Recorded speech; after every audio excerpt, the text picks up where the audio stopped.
ಸ್ನೇಹಿತರೆ ಎಲ್ರಿಗೂ ನಮಸ್ಕಾರ. Welcome to Praveenyata channel.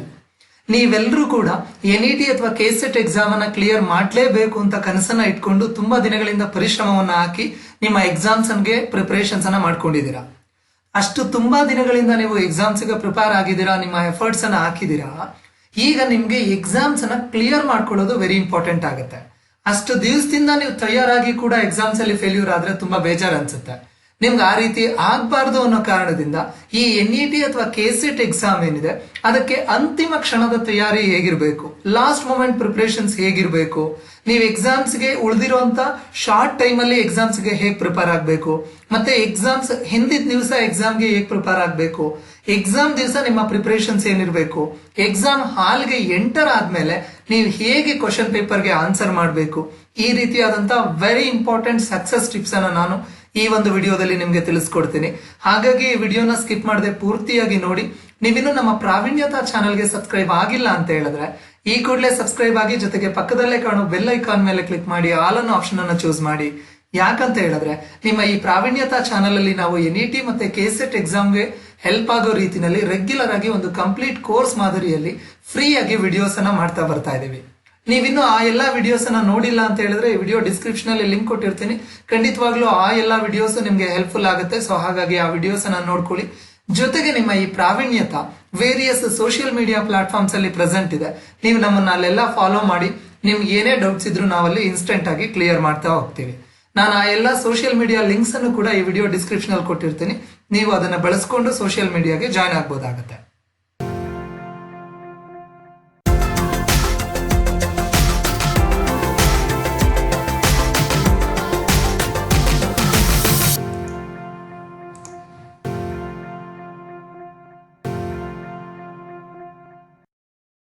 So ನಿಮ್ಗೆಲ್ಲ ಗೊತ್ತಿದ್ದಾಗೆ ಈಗ ತುಂಬಾ ಜನ ಆಸ್ಪಿರೆಂಟ್ಸ್ಗೆ NET ಅಥವಾ KCET ಎಕ್ಸಾಮ್ ಅನ್ನ ಕ್ಲಿಯರ್ ಮಾಡ್ಕೊಳ್ಬೇಕು ಅಂತಕ್ಕಂಥದ್ದು ಅವರ ಕನಸಾಗಿರುತ್ತೆ. ಈ ಒಂದು ಕನಸನ್ನ ಅವರು ಸಾಕಾರಗೊಳಿಸಬೇಕು ಅಂತ ಹೇಳಿ 6 ತಿಂಗಳಿರ್ಬೋದು, 1 ವರ್ಷಗಳಿಂದ ಪ್ರಿಪರೇಷನ್ಸ್ ಅನ್ನ ಮಾಡ್ಕೊಳ್ತಾ ಬರ್ತಾ ಇದ್ದೀರಿ ನೀವೆಲ್ಲರೂ. ನಿಮ್ಮ ಎಲ್ಲಾ ಪ್ರಿಪರೇಷನ್ಸ್ಗೆ ಹೆಲ್ಪ್ ಆಗೋ ರೀತಿನಲ್ಲಿ ನಿಮ್ಮ ಈ ಪ್ರಾವೀಣ್ಯತಾ ವತಿಯಿಂದ ನಾವು ಕಂಟಿನ್ಯೂಸ್ ಆಗಿ ಫ್ರೀ ವಿಡಿಯೋಸ್ ಅನ್ನ ಮಾಡ್ತಾ ಬರ್ತಾ ಇದೀವಿ. ಪ್ರತಿ ಚಾಪ್ಟರ್ ಬಗ್ಗೆ ಕ್ರಾಶ್ ಕೋರ್ಸಸ್ ಅನ್ನ ಮಾಡೋದಿರ್ಬೋದು, previous question paper solve videos ಅನ್ನ ಮಾಡೋದಿರ್ಬೋದು, ನಿಮ್ಗೆ ಯಾವ ಏರಿಯಾದಲ್ಲಿ ಟಫ್ ಅನ್ಸುತ್ತೆ ಆ ಏರಿಯಾದಲ್ಲಿ ವಿಡಿಯೋಸ್ ಅನ್ನ ತಗೊಂಡು ಬಂದು ನಿಮ್ಮ ಪ್ರಿಪರೇಷನ್ಸ್ ಗೆ ಹೆಲ್ಪ್ ಆಗೋ ರೀತಿ ಮಾಡ್ತಕ್ಕಂಥದ್ದು ಇರ್ಬೋದು. ಈ ರೀತಿ ಕನ್ನಡದಲ್ಲಿ ಪ್ರಪ್ರಥಮ ಬಾರಿಗೆ ನಿಮ್ಮ KCET ಮತ್ತೆ NET ಎಕ್ಸಾಮ್ಸ್ ಗೆ ಪ್ರಿಪೇರ್ ಆಗಲಿಕ್ಕೆ ಒಂದು ಕಂಪ್ಲೀಟ್ ಕೋರ್ಸ್ ಮಾದರಿಯಲ್ಲಿ ವಿಡಿಯೋಸ್ ಅನ್ನ ಮಾಡ್ತಾ ಬರ್ತಾ ಇದೀವಿ. ನೀವು ಈ ವಿಡಿಯೋಸ್ನೆಲ್ಲ ಇದುವರೆಗೂ ನೋಡ್ಕೊಳ್ತಾ ಬರ್ತಾ ಇದ್ದೀರಾ, ನಿಮ್ಮ ಪ್ರಿಪರೇಷನ್ಸ್ ಅನ್ನ ಮಾಡ್ಕೊಳ್ತಾ ಬರ್ತಾ ಇದ್ದೀರಾ. ಈ ಕಮಿಂಗ್ ಅಟೆಂಪ್ಟ್ ಅಲ್ಲಿ ನಿಮ್ಮ NET ಅಥವಾ KCET ಅನ್ನ ನೀವು ಕ್ಲಿಯರ್ ಮಾಡಲೇಬೇಕು ಅಂತ ನಿಮ್ಮ ಪ್ರಿಪರೇಷನ್ಸ್ ಅನ್ನ ಮಾಡಿದೀರಾ. ನೀವು ಅಷ್ಟೆಲ್ಲಾ ತಯಾರಿಯನ್ನ ಮಾಡಿಕೊಂಡು ನೀವು ಯಾವುದೋ ಒಂದು ಸಣ್ಣ ಪುಟ್ಟ ತಪ್ಪುಗಳಿಂದ ನಿಮ್ಮ ಯಶಸ್ಸಿನಿಂದ ನೀವು ವಂಚಿತರಾಗ್ಬಿಟ್ರೆ, ನಿಮ್ಮ ಸಕ್ಸಸ್ಸಿನಿಂದ ನೀವು ವಂಚಿತರಾಗ್ಬಿಟ್ರೆ ಅದು ನಿಮಗೆ ಮಾತ್ರ ಬೇಜಾರಲ್ಲ, ಈವನ್ ನಿಮ್ಮ ಯಶಸ್ಸಿಗೋಸ್ಕರ ಹಾತೊರಿತಾ ಇರೋ ಪ್ರಾವೀಣ್ಯತಾ ಟೀಮ್ಗೂ ಕೂಡ ಬೇಜಾರಾಗುತ್ತೆ. ಸೊ ಹಾಗಾಗಿ ನಿಮ್ಮ ಯಶಸ್ಸಿನಿಂದ, ನಿಮ್ಮ ಸಕ್ಸಸ್ಸಿನಿಂದ ನೀವು ವಂಚಿತರಾಗಬಾರ್ದು ಅಂತ ಹೇಳಿ ನೀವು ಈ NET ಅಥವಾ KCET ಎಕ್ಸಾಮ್ಗೆ ತುಂಬಾ ದಿನಗಳಿಂದ ಏನ್ ಪ್ರಿಪೇರ್ ಆಗ್ತಾ ಬರ್ತಾ ಇದ್ದೀರಾ ಆ ಎಲ್ಲಾ ಪ್ರಿಪರೇಷನ್ಸ್ ಅನ್ನ ಬಳಸ್ಕೊಂಡು ಲಾಸ್ಟ್ ಮೂಮೆಂಟ್ ಅಲ್ಲಿ ಪ್ರಿಪೇರ್ ಆಗೋದು ಹೇಗೆ, ಮತ್ತೆ ಎಕ್ಸಾಮ್ಸ್ ಅಲ್ಲಿ ಕರೆಕ್ಟ್ ಆಗಿ ಆನ್ಸರ್ ಮಾಡೋದು ಹೇಗೆ, ಈ ಎಲ್ಲಾ ಸ್ಟ್ರಾಟಜಿಯನ್ನ ಬಳಸ್ಕೊಂಡು ಅಶ್ಯೂರ್ಡ್ ಆಗಿ ನೀವು KCET ಅಥವಾ NET ಅನ್ನ ಕ್ಲಿಯರ್ ಮಾಡ್ಕೊಳ್ಳೋದು ಹೇಗೆ ಅನ್ನೋದ್ರ ಬಗ್ಗೆ ಕಂಪ್ಲೀಟ್ ಡೀಟೇಲ್ಸ್ ಅನ್ನ ಈ ವಿಡಿಯೋದಲ್ಲಿ ನಾನು ನಿಮ್ಗೆ ತಿಳಿಸ್ಕೊಡ್ತೀನಿ. ಹಾಗಾಗಿ ಈ ವಿಡಿಯೋನ ಸ್ಕಿಪ್ ಮಾಡದೆ ಪೂರ್ತಿಯಾಗಿ ನೋಡಿ. ಮತ್ತೆ ಈ ವಿಡಿಯೋನ ಜಸ್ಟ್ ನೋಡ್ಬಿಟ್ಟು ಸುಮ್ಮನೆ ಆಗೋದಲ್ಲ, ಈ ವಿಡಿಯೋ ನಿಮ್ಗೆ KCET ಮತ್ತೆ NET ಪ್ರಿಪರೇಷನ್ಸ್ ಗೆ ಹೇಗೆ ಹೆಲ್ಪ್ಫುಲ್ ಅನ್ನಿಸ್ತು ಅಂತ ಹೇಳಿ ಮರೀದೆ ಈ ವಿಡಿಯೋ ಕಮೆಂಟ್ ಬಾಕ್ಸ್ ಅಲ್ಲಿ ಕಮೆಂಟ್ ಮಾಡಿ. ಮತ್ತೆ ಪರ್ಸನಲ್ ಕೇರ್ ತಗೊಂಡು ಈ ವಿಡಿಯೋನ ನಿಮ್ಮ ನೋನ್ ಫ್ರೆಂಡ್ಸ್ ಮತ್ತೆ ಗ್ರೂಪ್ ಎಲ್ರಿಗೂ ಶೇರ್ ಮಾಡಿ. ಯಾಕಂದ್ರೆ ಈ ವಿಡಿಯೋ ನಿಮ್ಗೆ ಯೂಸ್ಫುಲ್ ಅನ್ಸಿದ್ರೆ ಅವರಿಗೂ ಕೂಡ ಯೂಸ್ಫುಲ್ ಅನ್ಸ್ಬೋದು. ಈ ವಿಡಿಯೋ ನಿಮ್ಗೆ ಯೂಸ್ಫುಲ್ ಅನ್ಸಿದ್ರೆ ಲೈಕ್ ಮಾಡೋದನ್ನ ಮರಿಬೇಡಿ. ಇದು ನಿಮ್ಗೆ ಕ್ಲಿಯರ್ ಇದೆ ಅಂದ್ರೆ ನಾನು ಡೈರೆಕ್ಟ್ ಆಗಿ ವಿಡಿಯೋ ಕಂಟೆಂಟ್ ಗೆ ಮೂವ್ ಆಗ್ತೀನಿ. ಈ NET ಅಥವಾ KCET ಎಕ್ಸಾಮ್ಸ್ ಏನಿದೆ ಇದಕ್ಕೆ ಅಂತಿಮ ಕ್ಷಣದ ತಯಾರಿ ಹೇಗಿರಬೇಕು, ಲಾಸ್ಟ್ ಮೂಮೆಂಟ್ ಪ್ರಿಪರೇಷನ್ಸ್ ಹೇಗಿರಬೇಕು, ಪರೀಕ್ಷೆಗೆ ಹೋಗೋದಕ್ಕೆ ಮುಂಚೆ ಈ ವಿಡಿಯೋನ ನೀವು ತಪ್ಪದೆ ನೋಡಿ. ಸೊ ಹಾಗಾದ್ರೆ ನಾನು ಡೈರೆಕ್ಟ್ ಆಗಿ ನಿಮ್ಮ ಪ್ರಿಪರೇಷನ್ಸ್ ಅಥವಾ ಅಂತಿಮ ಕ್ಷಣದ ತಯಾರಿ ಹೇಗಿರಬೇಕು ಅನ್ನೋದ್ರ ಬಗ್ಗೆ ಮಾತಾಡ್ತೀನಿ ಈಗ.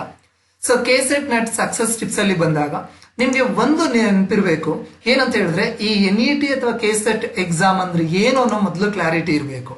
ಈ NET ಅಥವಾ KCET ಎಕ್ಸಾಮ್ ಹೇಗಿರುತ್ತೆ ಅನ್ನೋದು ಕ್ಲಾರಿಟಿ ಇದ್ರೆ ನಿಮ್ಮ ಪ್ರಿಪರೇಷನ್ಸ್ಗೆ ಹೆಲ್ಪ್ ಆಗುತ್ತೆ ಅದು. ಸೊ ಫಸ್ಟ್ ನಿಮ್ಗೆ ಒಂದು ನೆನಪಿರ್ಬೇಕು, ಈ NET ಮತ್ತೆ KCET ಅಲ್ಲಿ 2 ಪೇಪರ್ ಇರುತ್ತೆ. ಒಂದು ಜನರಲ್ ಪೇಪರ್, ಇನ್ನೊಂದು ಸಬ್ಜೆಕ್ಟ್ಸ್ ಪೇಪರ್. ನಿಮ್ಗೆ ಸಿಲೆಬಸ್ ತುಂಬಾ ಹೆವಿ ಸಿಲೆಬಸ್ ಇರುತ್ತೆ, ಅಂದ್ರೆ ತುಂಬಾ ವಾಸ್ಟ್ ಸಿಲೆಬಸ್ ಇರುತ್ತೆ. ಹೆವಿ ಅಂತ ಹೇಳೋದಕ್ಕಿಂತ ತುಂಬಾ ವಾಸ್ಟ್ ಸಿಲೆಬಸ್ ಇರುತ್ತೆ. ಇಂಥ ಸಿಲೆಬಸ್ ಅನ್ನ ನಾವು ಓದಿ ಯಶಸ್ಸನ್ನ ಗಳಿಸಬೇಕು ಅಂದ್ರೆ ಪ್ರಿಯಾರಿಟೈಸೇಷನ್ ತುಂಬಾನೇ ಇಂಪಾರ್ಟೆಂಟ್ ಆಗುತ್ತೆ. ಅಂದ್ರೆ ನಾವು ಆದ್ಯತೆ ಕೊಟ್ಕೊಳ್ತಕ್ಕಂಥದ್ದು, ಯಾವ ಏರಿಯಾಗೆ ಎಷ್ಟು ಪ್ರಿಯಾರಿಟಿಯನ್ನ ಕೊಡಬೇಕು, ಎಷ್ಟು ಇಂಪಾರ್ಟೆನ್ಸ್ ಅನ್ನ ಕೊಡಬೇಕು ಅನ್ನೋದು ತುಂಬಾನೇ ಇಂಪಾರ್ಟೆಂಟ್ ಆಗುತ್ತೆ.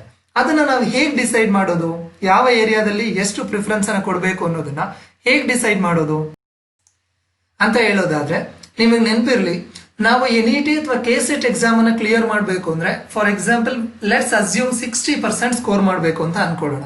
ಕೆಲವು ಸರ್ತಿ ಲೆಸ್ ದಾನ್ 60%ಗೂ ಕಟ್ ಆಫ್ ನಿಲ್ಲುತ್ತೆ, ಕೆಟಗರಿಗೆಲ್ಲ ಇನ್ನೂ ಕಡಿಮೆ ನಿಲ್ಲುತ್ತೆ. ಬಟ್ ನಾನು ಜನರಲ್ ಕ್ಯಾಟಗರಿಗೆ ಮ್ಯಾಕ್ಸಿಮಮ್ ಅಂದ್ರೆ 60%ಗೆ ಕಟ್ ಆಫ್ ನಿಲ್ಲುತ್ತೆ. 60% ಅನ್ನ ಕನ್ಸಿಡರ್ ಮಾಡ್ಕೊಳ್ತಾ ಇದ್ದೀನಿ ಇಲ್ಲಿ. ಈಗ 60% ಮಾರ್ಕ್ಸ್ ಅನ್ನ ಸ್ಕೋರ್ ಮಾಡಬೇಕು ಅಂದ್ರೆ ಪೇಪರ್ 1 ನಲ್ಲಿ 60, ಪೇಪರ್ 2 ನಲ್ಲಿ 60% ಅನ್ನ ಸ್ಕೋರ್ ಮಾಡಬೇಕಾಗತ್ತೆ. ಪೇಪರ್ 1 ನಲ್ಲಿ 60 ಅಂತ ಹೇಳಿದ್ರೆ 100 ಮಾರ್ಕ್ಸ್ ಗೆ ಪೇಪರ್ ಇರೋದ್ರಿಂದ ನಾವು 60 ಮಾರ್ಕ್ಸ್ ಅನ್ನ ತೆಗಿಬೇಕಾಗತ್ತೆ. ಪೇಪರ್ 2 200 ಮಾರ್ಕ್ಸ್ ಇರೋದ್ರಿಂದ 120 ಮಾರ್ಕ್ಸ್ ಅನ್ನ ತೆಗಿಬೇಕಾಗತ್ತೆ. ಸೊ ನಮ್ಗೆ ಪೇಪರ್ 1 ನಲ್ಲಿ 10 ಚಾಪ್ಟರ್ಸ್ ಇದೆ. 10 ಚಾಪ್ಟರ್ ಇಂದ 5 ಕ್ವಶನ್ಸ್ ಅನ್ನ ಕೇಳ್ತಾರೆ. 5 ಕ್ವಶನ್ಸ್ ಅಂತ ಹೇಳಿದ್ರೆ 50 ಕ್ವಶನ್ಸ್ ಆಗುತ್ತೆ. ನೀವು 60 ಮಾರ್ಕ್ಸ್ ಅನ್ನ ಸ್ಕೋರ್ ಮಾಡಬೇಕು ಅಂದ್ರೆ ಯಾವ್ದಾದ್ರು 30 ಕ್ವಶನ್ಸ್ ಅನ್ನ ಕರೆಕ್ಟ್ ಆಗಿ ಆನ್ಸರ್ ಮಾಡಿದ್ರೆ ಸಾಕು, ನಿಮ್ಗೆ 60 ಮಾರ್ಕ್ಸ್ ಬಂದ್ಬಿಡುತ್ತೆ. Each questions carries 2 marks. So ನಿಮ್ಗೆ 10 ಚಾಪ್ಟರ್ಸ್ ಇದೆ, ಪ್ರತಿ ಚಾಪ್ಟರ್ ಅಲ್ಲಿ 5 ಕ್ವಶನ್ಸ್ ಕೇಳ್ತಾರೆ. ನೀವು 30 ಕ್ವಶನ್ ಸರಿ ಮಾಡಬೇಕು ಅಂದ್ರೆ ನೀವು 6 ರಿಂದ 7 ಯೂನಿಟ್ ಅನ್ನ ನೀಟಾಗಿ ಕಾನ್ಸಂಟ್ರೇಟ್ ಮಾಡ್ಕೊಂಡ್ಬಿಟ್ರೆ ನೀವು ಈಸಿಯಾಗಿ ನಿಮ್ಗೆ ಬೇಕಾದಂತ 60% ಅನ್ನ ಸ್ಕೋರ್ ಮಾಡ್ಬಿಡ್ಬೋದು. ಈ 6 ರಿಂದ 7 ಯೂನಿಟ್ ಯಾವುದು ಅಂತ ಹೇಳಿದ್ರೆ ಒಬ್ಬೊಬ್ರಿಗೆ ಒಂದೊಂದು ಯೂನಿಟ್ ಟಫ್ ಅನ್ಸ್ಬೋದು, ಒಂದೊಂದು ಯೂನಿಟ್ ಈಸಿ ಅನ್ಸ್ಬೋದು. ನಿಮ್ಗೆ ಯಾವ್ದು ಈಸಿ ಅನ್ಸುತ್ತೆ ಅದನ್ನ ನೀವು ಮೇಜರ್ ಆಗಿ ಕಾನ್ಸಂಟ್ರೇಟ್ ಮಾಡ್ಬೋದು. ಫಾರ್ ಎಕ್ಸಾಂಪಲ್ ಕಮ್ಯುನಿಕೇಶನ್ ಇರ್ಬೋದು, ಪೀಪಲ್ ಅಂಡ್ ಎನ್ವಿರಾನ್ಮೆಂಟ್ ಇರ್ಬೋದು, teaching aptitude, data interpretations, reasoning, higher education, ಈ ಎಲ್ಲಾ ಏರಿಯಾಗಳು ಸ್ವಲ್ಪ ಈಸಿ ಏರಿಯಾಸ್ ಆಗಿರುತ್ತೆ. ಇಲ್ಲಿ ನೀವು ಕಾನ್ಸಂಟ್ರೇಟ್ ಮಾಡ್ಕೊಂಡ್ರೆ ಡೆಫಿನೆಟ್ಲಿ ನಿಮ್ಗೆ 60% ಸ್ಕೋರ್ ಮಾಡ್ಲಿಕ್ಕೆ ಬೇಕಾದಂತ ರಿಕ್ವೈರ್ಮೆಂಟ್ ಏನಿದೆ ಅದನ್ನ ನೀವು ಇಲ್ಲಿ ಫುಲ್ಫಿಲ್ ಮಾಡ್ಕೊಳ್ಬಹುದಾಗುತ್ತೆ. ಸೊ ನಾನು ಈ ಎಲ್ಲಾ ಚಾಪ್ಟರ್ ಬಗ್ಗೆ ಆಲ್ರೆಡಿ ವಿಡಿಯೋಸ್ ಅನ್ನ ಮಾಡಿದೀನಿ. ಆ ವಿಡಿಯೋಸ್ ಲಿಂಕ್ಸ್ ಈ ವಿಡಿಯೋ ಡಿಸ್ಕ್ರಿಪ್ಷನ್ ಅಲ್ಲಿ ಇದೆ. ನೀವು ಆ ವಿಡಿಯೋಸ್ ಅನ್ನ ನೋಡ್ಕೊಂಡ್ರೆ ಡೆಫಿನೆಟ್ಲಿ ಅದು ನಿಮ್ಗೆ ಹೆಲ್ಪ್ಫುಲ್ ಅನ್ಸುತ್ತೆ ಪೇಪರ್ 1 ಗೆ. ಇದು ಪೇಪರ್ 1 ಆಯ್ತು. ಇನ್ ಪೇಪರ್ 2 ಬಂದಾಗ ಇಲ್ಲಿ ಕೂಡ ನಮ್ಗೆ 10 ಚಾಪ್ಟರ್ಸ್ ಇರುತ್ತೆ. ಪ್ರತಿ ಚಾಪ್ಟರ್ ಇಂದ 10 ಕ್ವಶನ್ಸ್ ಕೇಳ್ತಾರೆ. ಆನ್ ಅನ್ ಅವರೇಜ್ ನಮ್ಗೆ ಎಷ್ಟು ಕ್ವಶನ್ಸ್ ಬರುತ್ತೆ ಪ್ರತಿ ಚಾಪ್ಟರ್ ಇಂದ ಅಂದ್ರೆ 10 ಕ್ವಶನ್ಸ್ ಬರುತ್ತೆ. ಟೋಟಲ್ ಕ್ವಶನ್ಸ್ ಎಷ್ಟಿರುತ್ತೆ ಅಂದ್ರೆ 100 ಕ್ವಶನ್ಸ್ ಇರುತ್ತೆ. ಈ 100 ಅಲ್ಲಿ 60% ಅಂದ್ರೆ ನಾವು 60 ಕ್ವಶನ್ಸ್ ಅನ್ನ ಕರೆಕ್ಟ್ ಆಗಿ ಆನ್ಸರ್ ಮಾಡಿದ್ರೆ ಸಾಕು. ಒಂದ್ಸರಿ 60 ಕ್ವಶನ್ಸ್ ಅನ್ನ ಕರೆಕ್ಟ್ ಆನ್ಸರ್ ಮಾಡಬೇಕು. ಪ್ರತಿ ಚಾಪ್ಟರ್ ಇಂದ ನಮ್ಗೆ 10 ಕ್ವಶನ್ಸ್ ಬರುತ್ತೆ ಅಂದ್ರೆ ಇಲ್ಲಿ ಕೂಡ ನೀವು 6 ರಿಂದ 7 ಯೂನಿಟ್ಸ್ ಅನ್ನ ಕಾನ್ಸಂಟ್ರೇಟ್ ಮಾಡ್ಕೊಂಡ್ರೆ ಸಾಕಾಗುತ್ತೆ. 6 to 7 ಯೂನಿಟ್ಸ್ ಅನ್ನ ಕಾನ್ಸಂಟ್ರೇಟ್ ಮಾಡ್ಬಿಟ್ರೆ ಈವನ್ ಪೇಪರ್ 2 ನಲ್ಲೂ ಕೂಡ ನೀವು 60% ಅನ್ನ ಸ್ಕೋರ್ ಮಾಡಬಹುದಾಗುತ್ತೆ. ನಿಮ್ಮ ಪರ್ಟಿಕ್ಯುಲರ್ ಸೆಕೆಂಡ್ ಪೇಪರ್ ಏನಿರುತ್ತೆ ಅದರೊಳಗಡೆ ನಿಮ್ಗೆ ಯಾವ್ಯಾವ ಚಾಪ್ಟರ್ ಈಸಿ ಅನ್ಸುತ್ತೆ ಅದನ್ನ ನೀವು ಪ್ರಿಯಾರಿಟೈಸ್ ಮಾಡ್ಕೊಳ್ಬಹುದು. ಮತ್ತೆ ಇನ್ನೊಂದು ಏನಂತ ಹೇಳಿದ್ರೆ ಪೇಪರ್ 1 ನಲ್ಲೂ 60 ಬರಬೇಕು, ಪೇಪರ್ 2 ನಲ್ಲೂ 60 ಬರಬೇಕು ಅಂತ ಇಲ್ಲ. ಕೆಲವರು ಪೇಪರ್ 2 ನಲ್ಲಿ ತುಂಬಾ ಸ್ಟ್ರಾಂಗ್ ಇರ್ತಾರೆ ಅವರ ಕೋರ್ ಸಬ್ಜೆಕ್ಟ್ ಅಲ್ಲಿ. ಅಂತವರು ಪೇಪರ್ 2 ನಲ್ಲಿ 70% ಸ್ಕೋರ್ ಮಾಡಿ ಪೇಪರ್ 1 ನಲ್ಲಿ 55 ಬಂದ್ರು ನೀವು ಕ್ವಾಲಿಫೈ ಆಗ್ಬಿಡ್ತೀರಾ. ಈ ರೀತಿ ನೀವು ಪ್ರಿಯಾರಿಟೈಸ್ ಮಾಡ್ಕೊಳ್ಳಿ. ನಿಮ್ಮ ಸ್ಟ್ರೆಂಥನ್ ಏರಿಯಾಸ್ ಯಾವುದು, ನಿಮ್ಮ ವೀಕ್ ಏರಿಯಾಸ್ ಯಾವುದು ಅಂತ ಐಡೆಂಟಿಫೈ ಮಾಡಿ NET ಮತ್ತೆ KCET ಎಕ್ಸಾಮ್ಗೆ ಯಾವ ಯೂನಿಟ್ಸ್ ಅಲ್ಲಿ ನಾನು ಆನ್ಸರ್ ಮಾಡಬೇಕು ಅನ್ನೋದು. ಯಾವ ಯೂನಿಟ್ಸ್ ಅಲ್ಲಿ ಆನ್ಸರ್ ಮಾಡಬೇಕು ಅಂದ್ರೆ ಈ 6 to 7 ಯೂನಿಟ್ಸ್ ಮಾತ್ರ ಆನ್ಸರ್ ಮಾಡಿ ಉಳಿದಿರೋದನ್ನ ಬಿಟ್ಟು ಬರಬೇಕು ಅಂತ ಇಲ್ಲ. ಎನಿವೇ NET ನಲ್ಲಿ ಅಥವಾ KCET ಅಲ್ಲಿ ನೆಗೆಟಿವ್ ಮಾರ್ಕಿಂಗ್ ಇಲ್ಲದೆ ಇರೋದ್ರಿಂದ ನೀವು ಎಲ್ಲಾ ಕ್ವಶನ್ಸ್ಗೂ ಆನ್ಸರ್ ಮಾಡಿ. ಆದ್ರೆ ಈ 6 to 7 ಯೂನಿಟ್ಸ್ ನೀವ್ ಏನ್ ಪ್ರಿಯಾರಿಟೈಸ್ ಮಾಡ್ತೀರಾ ಆ ಯೂನಿಟ್ಸ್ ಅಲ್ಲಿ ಬರೋ ಎಲ್ಲಾ ಕ್ವಶನ್ಸ್ ಗೆ ಕರೆಕ್ಟ್ ಆಗಿ ಆನ್ಸರ್ ಮಾಡೋ ರೀತಿನಲ್ಲಿ ನೀವು ತರೋ ಪ್ರಿಪರೇಷನ್ಸ್ ಮಾಡ್ಕೊಳ್ಳಿ. ಈ ರೀತಿಯಾದಂತಹ ಪ್ರಿಪರೇಷನ್ಸ್ ಅನ್ನ ನೀವು ಮಾಡ್ಕೊಂಡಿದ್ದೆ ಆದ್ರೆ NET ಅಥವಾ KCET ಅನ್ನ ಕ್ಲಿಯರ್ ಮಾಡೋದು ನಿಮ್ಗೆ ತುಂಬಾ ಟಫ್ ಅನ್ಸೋದಿಲ್ಲ. ಸೊ ಫಸ್ಟ್ ಸ್ಟೆಪ್ ಏನ್ ಮಾಡ್ಬೇಕು, ಪ್ರಿಯಾರಿಟೈಸೇಷನ್. ಯಾವ ಏರಿಯಾ ನನಗೆ ಟಫ್ ಅನ್ಸುತ್ತೆ, ಯಾವ ಏರಿಯಾ ನನಗೆ ಈಸಿ ಅನ್ಸುತ್ತೆ ಅಂತ ಹೇಳಿ ಪೇಪರ್ 1 ಮತ್ತೆ ಪೇಪರ್ 2 ಎರಡಕ್ಕೂ ಪ್ರಿಯಾರಿಟೈಸ್ ಮಾಡ್ಕೊಳ್ಳಿ. ಸೊ ಇದಾದ್ಮೇಲೆ ನೆಕ್ಸ್ಟ್ ಸ್ಟ್ರಾಟಜಿ ಏನ್ ಬರುತ್ತೆ, NET ಅಥವಾ KCET ಎಕ್ಸಾಮ್ ಅನ್ನು ನಾವು ಕ್ಲಿಯರ್ ಮಾಡಬೇಕು ಅಂತ ಹೇಳಿದ್ರೆ ನೆಕ್ಸ್ಟ್ ವೆರಿ ಇಂಪಾರ್ಟೆಂಟ್ ಸ್ಟ್ರಾಟಜಿ ನಮಗ್ ಬರುತ್ತೆ. ಏನು ಅಂತ ಹೇಳಿದ್ರೆ ಸಕ್ಸಸ್ ಫ್ಯಾಕ್ಟರ್ಸ್. ಈ NET ಅಥವಾ KCET ಅಲ್ಲಿ ನಾವು ಪಾಸ್ ಆಗ್ಬೇಕು ಅಂದ್ರೆ ಯಾವ ಫ್ಯಾಕ್ಟರ್ಸ್ ನಮ್ಗೆ ಇನ್ಫ್ಲೂಯೆನ್ಸ್ ಮಾಡುತ್ತೆ ಅಂದ್ರೆ first very important how much you prepare. So ಎಷ್ಟು ನೀವು ಪ್ರಿಪೇರ್ ಆಗ್ತೀರಾ ಅನ್ನೋ ಒಂದು ಫ್ಯಾಕ್ಟರ್ ನಿಮ್ಮ ಸಕ್ಸಸ್ ಅನ್ನ ಡಿಸೈಡ್ ಮಾಡುತ್ತೆ. ಈ NET ಅಥವಾ KCET ಅನ್ನು ನೀವು ಕ್ಲಿಯರ್ ಮಾಡಬೇಕು ಅಂದ್ರೆ ಎಷ್ಟು ಜಾಸ್ತಿ ಸಾಧ್ಯ ಅಷ್ಟು ನೀವು ಪ್ರಿಪೇರ್ ಆಗ್ಬೇಕಾಗತ್ತೆ. ಅದು ಫಸ್ಟ್ ಆಸ್ಪೆಕ್ಟ್. ನೆಕ್ಸ್ಟ್ ಆಸ್ಪೆಕ್ಟ್ ಬಂದಾಗ how you react in the examination. So ನಾನು ಈ ವಿಡಿಯೋ ಯಾಕೆ ಮಾಡ್ತಾ ಇದ್ದೀನಿ ಅಂದ್ರೆ ಈ ಒಂದು ಪಾಯಿಂಟ್ಗೆ, how you react in the examination hall. ನೀವು 6 ತಿಂಗಳಿಂದ ತುಂಬಾ ಚೆನ್ನಾಗಿ ಪ್ರಿಪೇರ್ ಆಗ್ತಾ ಬರ್ತಾ ಇದ್ದೀರಾ, ಡೇ ಅಂಡ್ ನೈಟ್ ಓದ್ತಾ ಇದ್ದೀರಾ, ಬಟ್ ಎಕ್ಸಾಮಿನೇಷನ್ ಹಾಲ್ಗೆ ಹೋಗ್ಬಿಟ್ಟು ಏನೋ ನರ್ವಸ್ ಆಗಿ ಅಥವಾ ಬೇರೆ ಯಾವುದೋ ಕಾರಣದಿಂದ ಕರೆಕ್ಟ್ ಆಗಿ ಆನ್ಸರ್ ಮಾಡ್ಲಿಲ್ಲ ಅಂದ್ರೆ ನಿಮ್ಮ ಈ 6 ತಿಂಗಳು 1 ವರ್ಷದ ಎಫರ್ಟ್ಸ್ ವೇಸ್ಟ್ ಆಗ್ಬಿಡುತ್ತೆ. ಸೊ ಹಾಗಾಗಿ ಎಷ್ಟು ಪ್ರಿಪೇರ್ ಆಗ್ತೀರಾ ಮತ್ತೆ ಹೇಗೆ ಆನ್ಸರ್ ಮಾಡ್ತೀರಾ ಅನ್ನೋದು ನಿಮ್ಮ ಸಕ್ಸಸ್ ಅನ್ನ ಡಿಸೈಡ್ ಮಾಡುತ್ತೆ. ಸೊ ಯಾಕೆ ಈ ಒಂದು ಸಕ್ಸಸ್ ಫ್ಯಾಕ್ಟರ್ಸ್ ಬಗ್ಗೆ ನಾನು ಮಾತಾಡ್ತಾ ಇದ್ದೀನಿ ಅಂದ್ರೆ, ನಮ್ಗೆ NET ಅಥವಾ KCET ಅಲ್ಲಿ 2 ಟೈಪ್ಸ್ ಆಫ್ ಕ್ವಶನ್ಸ್ ಅನ್ನ ಕೇಳ್ತಾರೆ. ಮೆಮೊರಿ ಬೇಸ್ಡ್ ಕ್ವಶನ್ಸ್ ಮತ್ತೆ ಅನಾಲಿಟಿಕಲ್ ಕ್ವಶನ್ಸ್ ಅಂತ ಹೇಳಿ. ಮೆಮೊರಿ ಬೇಸ್ಡ್ ಕ್ವಶನ್ಸ್ ಮತ್ತೆ ಪ್ರಾಕ್ಟಿಕಲ್ ಕ್ವಶನ್ಸ್ ಅಂತ ಕೂಡ ಕರ್ಕೊಳ್ತೀವಿ ಅನಾಲಿಟಿಕಲ್ ಕ್ವಶನ್ಸ್ ಅನ್ನ. ಮೆಮೊರಿ ಬೇಸ್ಡ್ ಕ್ವಶನ್ಸ್ ಅಂತ ಹೇಳಿದ್ರೆ ನೀವು ಆ ಕ್ವಶನ್ಸ್ ಅನ್ನ ನೆನ್ಪಿಟ್ಕೊಂಡು ಆನ್ಸರ್ ಮಾಡಬೇಕು. ಅದಕ್ಕೆ ಇವಾಗ ಯಾವ್ದೋ ಒಂದು ಪರ್ಟಿಕ್ಯುಲರ್ ಆರ್ಗನೈಸೇಷನ್ ಸ್ಟಾರ್ಟ್ ಆಗಿದ್ ಇಯರ್ ಯಾವ್ದು ಅಂತ ಕೇಳ್ತಾರೆ ಅಂದ್ರೆ ನೀವು ಆ ಇಯರ್ ನ ಓದಿರ್ಬೇಕು, ನೆನ್ಪಿಟ್ಕೊಂಡು ಬರಿಬೇಕು. ಈ ರೀತಿ ಮೆಮೊರಿ ಬೇಸ್ಡ್ ಕ್ವಶನ್ಸ್ ಗೆ ಹೌ ಮಚ್ ಯು ಪ್ರಿಪೇರ್ ಅನ್ನೋದು ವೆರಿ ಇಂಪಾರ್ಟೆಂಟ್ ರೋಲ್ ಅನ್ನ ಪ್ಲೇ ಮಾಡುತ್ತೆ. ನೀವು ಎಷ್ಟು ಪ್ರಿಪೇರ್ ಆಗಿದ್ದೀರಾ ಅನ್ನೋದ್ರ ಮೇಲೆ ಮೆಮೊರಿ ಬೇಸ್ಡ್ ಕ್ವಶನ್ಸ್ ಗೆ ಕರೆಕ್ಟ್ ಆಗಿ ಆನ್ಸರ್ ಮಾಡ್ಲಿಕ್ಕೆ ಸಾಧ್ಯ ಆಗುತ್ತೆ. ಈ ಫ್ಯಾಕ್ಟ್ ಅಂಡ್ ಫಿಗರ್ಸ್ ಏನ್ ಕೇಳ್ತಾರೆ ಆ ರೀತಿಯಾದಂತ ಕ್ವಶನ್ಸ್ ಗೆ ನೀವು ಆನ್ಸರ್ ಮಾಡಬೇಕು ಅಂದ್ರೆ ಜಾಸ್ತಿ ಪ್ರಿಪೇರ್ ಆಗಿರ್ಬೇಕಾಗಿರುತ್ತೆ, ಅದ್ರ ಬಗ್ಗೆ ಜಾಸ್ತಿ ಓದ್ಕೊಂಡಿರ್ಬೇಕಾಗತ್ತೆ. ನೆಕ್ಸ್ಟ್ ಪ್ರಾಕ್ಟಿಕಲ್ ಕ್ವಶನ್ಸ್ ಅಥವಾ ಅನಾಲಿಟಿಕಲ್ ಟೈಪ್ ಕ್ವಶನ್ಸ್ ಬರುತ್ತೆ. ಇದು ಹೇಗೆ ಅಂತ ಹೇಳಿದ್ರೆ ಈ ಕ್ವಶನ್ಸ್ ಗೆ ಹೌ ಮಚ್ ಯು ಪ್ರಿಪೇರ್ ಅನ್ನೋದು ಇಂಪಾರ್ಟೆಂಟ್ ಆಗುತ್ತೆ. ಅದ್ರ ಜೊತೆಗೆ how you will react to that particular question. ಆ ಪರ್ಟಿಕ್ಯುಲರ್ ಕ್ವಶನ್ಗೆ ನೀವು ಹೆಂಗ್ ರಿಯಾಕ್ಟ್ ಆಗ್ತೀರಾ ಅನ್ನೋದು ಇಂಪಾರ್ಟೆಂಟ್ ಆಗುತ್ತೆ.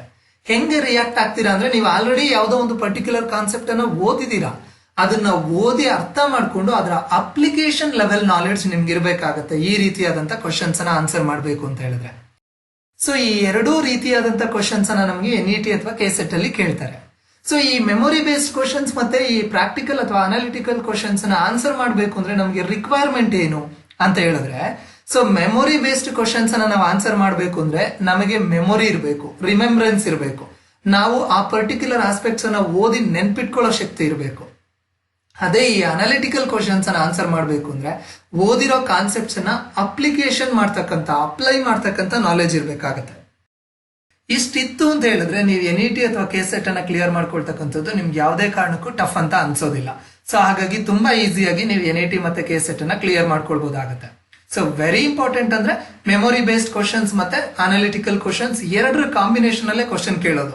ನಿಮ್ಗೆ 50 ಕ್ವಶನ್ ಇರುತ್ತೆ ಅಂದ್ರೆ ನಿಮ್ಗೆ ಒಂದು 20-30 ಕ್ವಶನ್ ಮೆಮೊರಿ ಬೇಸ್ಡ್ ಇರ್ಬೋದು, ಒಂದು 20-30 ಕ್ವಶನ್ ಅನಾಲಿಟಿಕಲ್ ಅಥವಾ ಪ್ರಾಕ್ಟಿಕಲ್ ಕ್ವಶನ್ಸ್ ಇರ್ಬೋದು.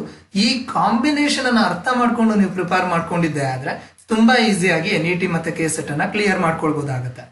ಸೊ ಈ ಅಪ್ಲಿಕೇಶನ್ ಲೆವೆಲ್ ನಾಲೆಡ್ಜ್ ಅಂತ ಹೇಳಿದ್ರೆ ಅದು ಏನ್ ತುಂಬಾ ಟಫ್ ಇರೋದಿಲ್ಲ. ಜಸ್ಟ್ ನೀವು ಏನ್ ಓದಿರ್ತೀರಾ ಅದನ್ನ ಕೇಳಿರೋ ಕ್ವಶನ್ಗೆ ರಿಲೇಟ್ ಮಾಡಿ ಆನ್ಸರ್ ಮಾಡೋಕೆ ನಿಮ್ ಕೈಲಿ ಆಗುತ್ತೆ ಅಂದ್ರೆ ಡೆಫಿನೆಟ್ಲಿ ನೀವು ಆ ಕ್ವಶನ್ಸ್ಗೆ ಕರೆಕ್ಟ್ ಆಗಿ ಆನ್ಸರ್ ಮಾಡಬಹುದಾಗುತ್ತೆ. ಈ ರೀತಿ ನೀವು ಪ್ರಿಯಾರಿಟೈಸ್ ಮಾಡ್ಕೊಂಡು ಕ್ವಶನ್ಸ್ ಯಾವ ರೀತಿ ಕೇಳ್ತಾರೆ ಅನ್ನೋದನ್ನ ಅರ್ಥ ಮಾಡ್ಕೊಂಡ್ರೆ ನೀವು NET ಅಥವಾ KCET ಅನ್ನ ಕ್ಲಿಯರ್ ಮಾಡ್ಕೊಳ್ಳೋದು ತುಂಬಾನೇ ಈಸಿ ಅನ್ಸುತ್ತೆ ನಿಮ್ಗೆ. ಸೊ ಇದಾದ್ಮೇಲೆ ನಾನು ನೆಕ್ಸ್ಟ್ ಟ್ಯಾಕ್ಟಿಕ್ಸ್ ಗೆ ಮೂವ್ ಆನ್ ಆಗ್ತೀನಿ. Before exam and during exam ನಿಮ್ಮ ಪ್ರಿಪರೇಷನ್ ಅಥವಾ ಅಪ್ರೋಚ್ ಹೇಗಿರ್ಬೇಕು ಅನ್ನೋದ್ರ ಬಗ್ಗೆ. ಸೊ ನಾನು ಬಿಫೋರ್ ಎಕ್ಸಾಮ್ ಮತ್ತೆ ಡ್ಯೂರಿಂಗ್ ದಿ ಎಕ್ಸಾಮ್ ನಿಮ್ ಪ್ರಿಪರೇಷನ್ಸ್ ಹೇಗಿರ್ಬೇಕು ಅನ್ನೋದನ್ನ ಹೇಳೋದಕ್ಕಿಂತ ಮುಂಚೆ ನಾನು ನಿಮ್ಗೆ ಒಂದು ಸ್ಮಾಲ್ ಅನೌನ್ಸ್ಮೆಂಟ್ ಇದೆ.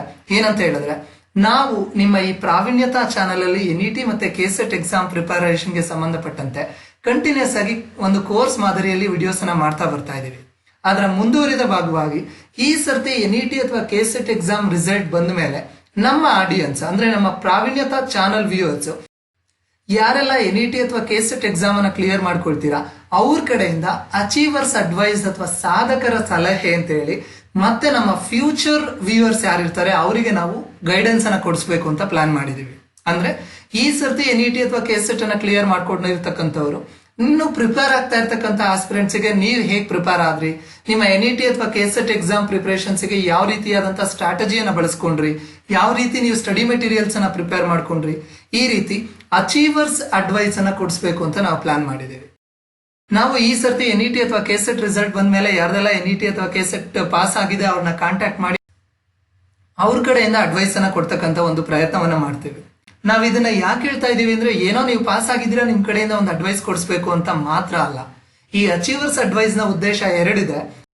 ಒಂದು, ಅಚೀವರ್ಸ್ ಅಡ್ವೈಸ್ ಅಲ್ಲಿ ನಾನು ಹೇಗೆ ಯಶಸ್ಸನ್ನ ಗಳಿಸ್ಲಿಕ್ಕೆ ಸಾಧ್ಯ ಆಯ್ತು ಅಂತ ಹೇಳಿ ನಿಮ್ಮ ಎಕ್ಸ್ಪೀರಿಯನ್ಸ್ ಅನ್ನ ನೀವ್ ಹೇಳ್ಕೊಳ್ಳೋದು. ಆದ್ರೆ ಇನ್ನೊಂದು ಏನು ಅಂತ ಹೇಳಿದ್ರೆ ಈ ಅಚೀವರ್ಸ್ ಅಡ್ವೈಸ್ ನ ಮತ್ತೊಂದು ಉದ್ದೇಶ, ನಾನು ಕೂಡ ಈ ಅಚೀವರ್ಸ್ ಅಡ್ವೈಸ್ ಅಲ್ಲಿ ನನ್ನ ಎಕ್ಸ್ಪೀರಿಯನ್ಸ್ ಅನ್ನ ಹೇಳ್ಕೊಬೇಕು ಅನ್ನೋ ಒಂದು ಆತ್ಮವಿಶ್ವಾಸ ಪ್ರತಿಯೊಬ್ಬರಿಗೂ ಬರಬೇಕು ಅನ್ನೋದು ನಮ್ಮ ಒಂದು ಆಶಯ.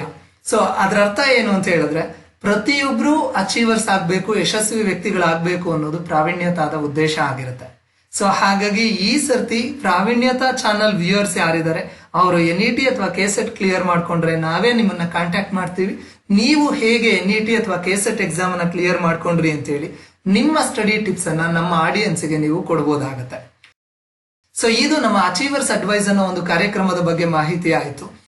ಸೊ ಹಾಗಾಗಿ ಪ್ರಾವೀಣ್ಯತಾ ಏನ್ ಎಕ್ಸ್ಪೆಕ್ಟ್ ಮಾಡುತ್ತೆ ಅಂದ್ರೆ, ಪ್ರಾವೀಣ್ಯತಾ ಚಾನಲ್ ನ ಪ್ರತಿಯೊಬ್ಬ ವ್ಯೂವರ್ ಕೂಡ ಅಚೀವರ್ ಆಗಿರ್ಬೇಕು ಅಂತ ಅಡ್ವೈಸ್ ಮಾಡುತ್ತೆ.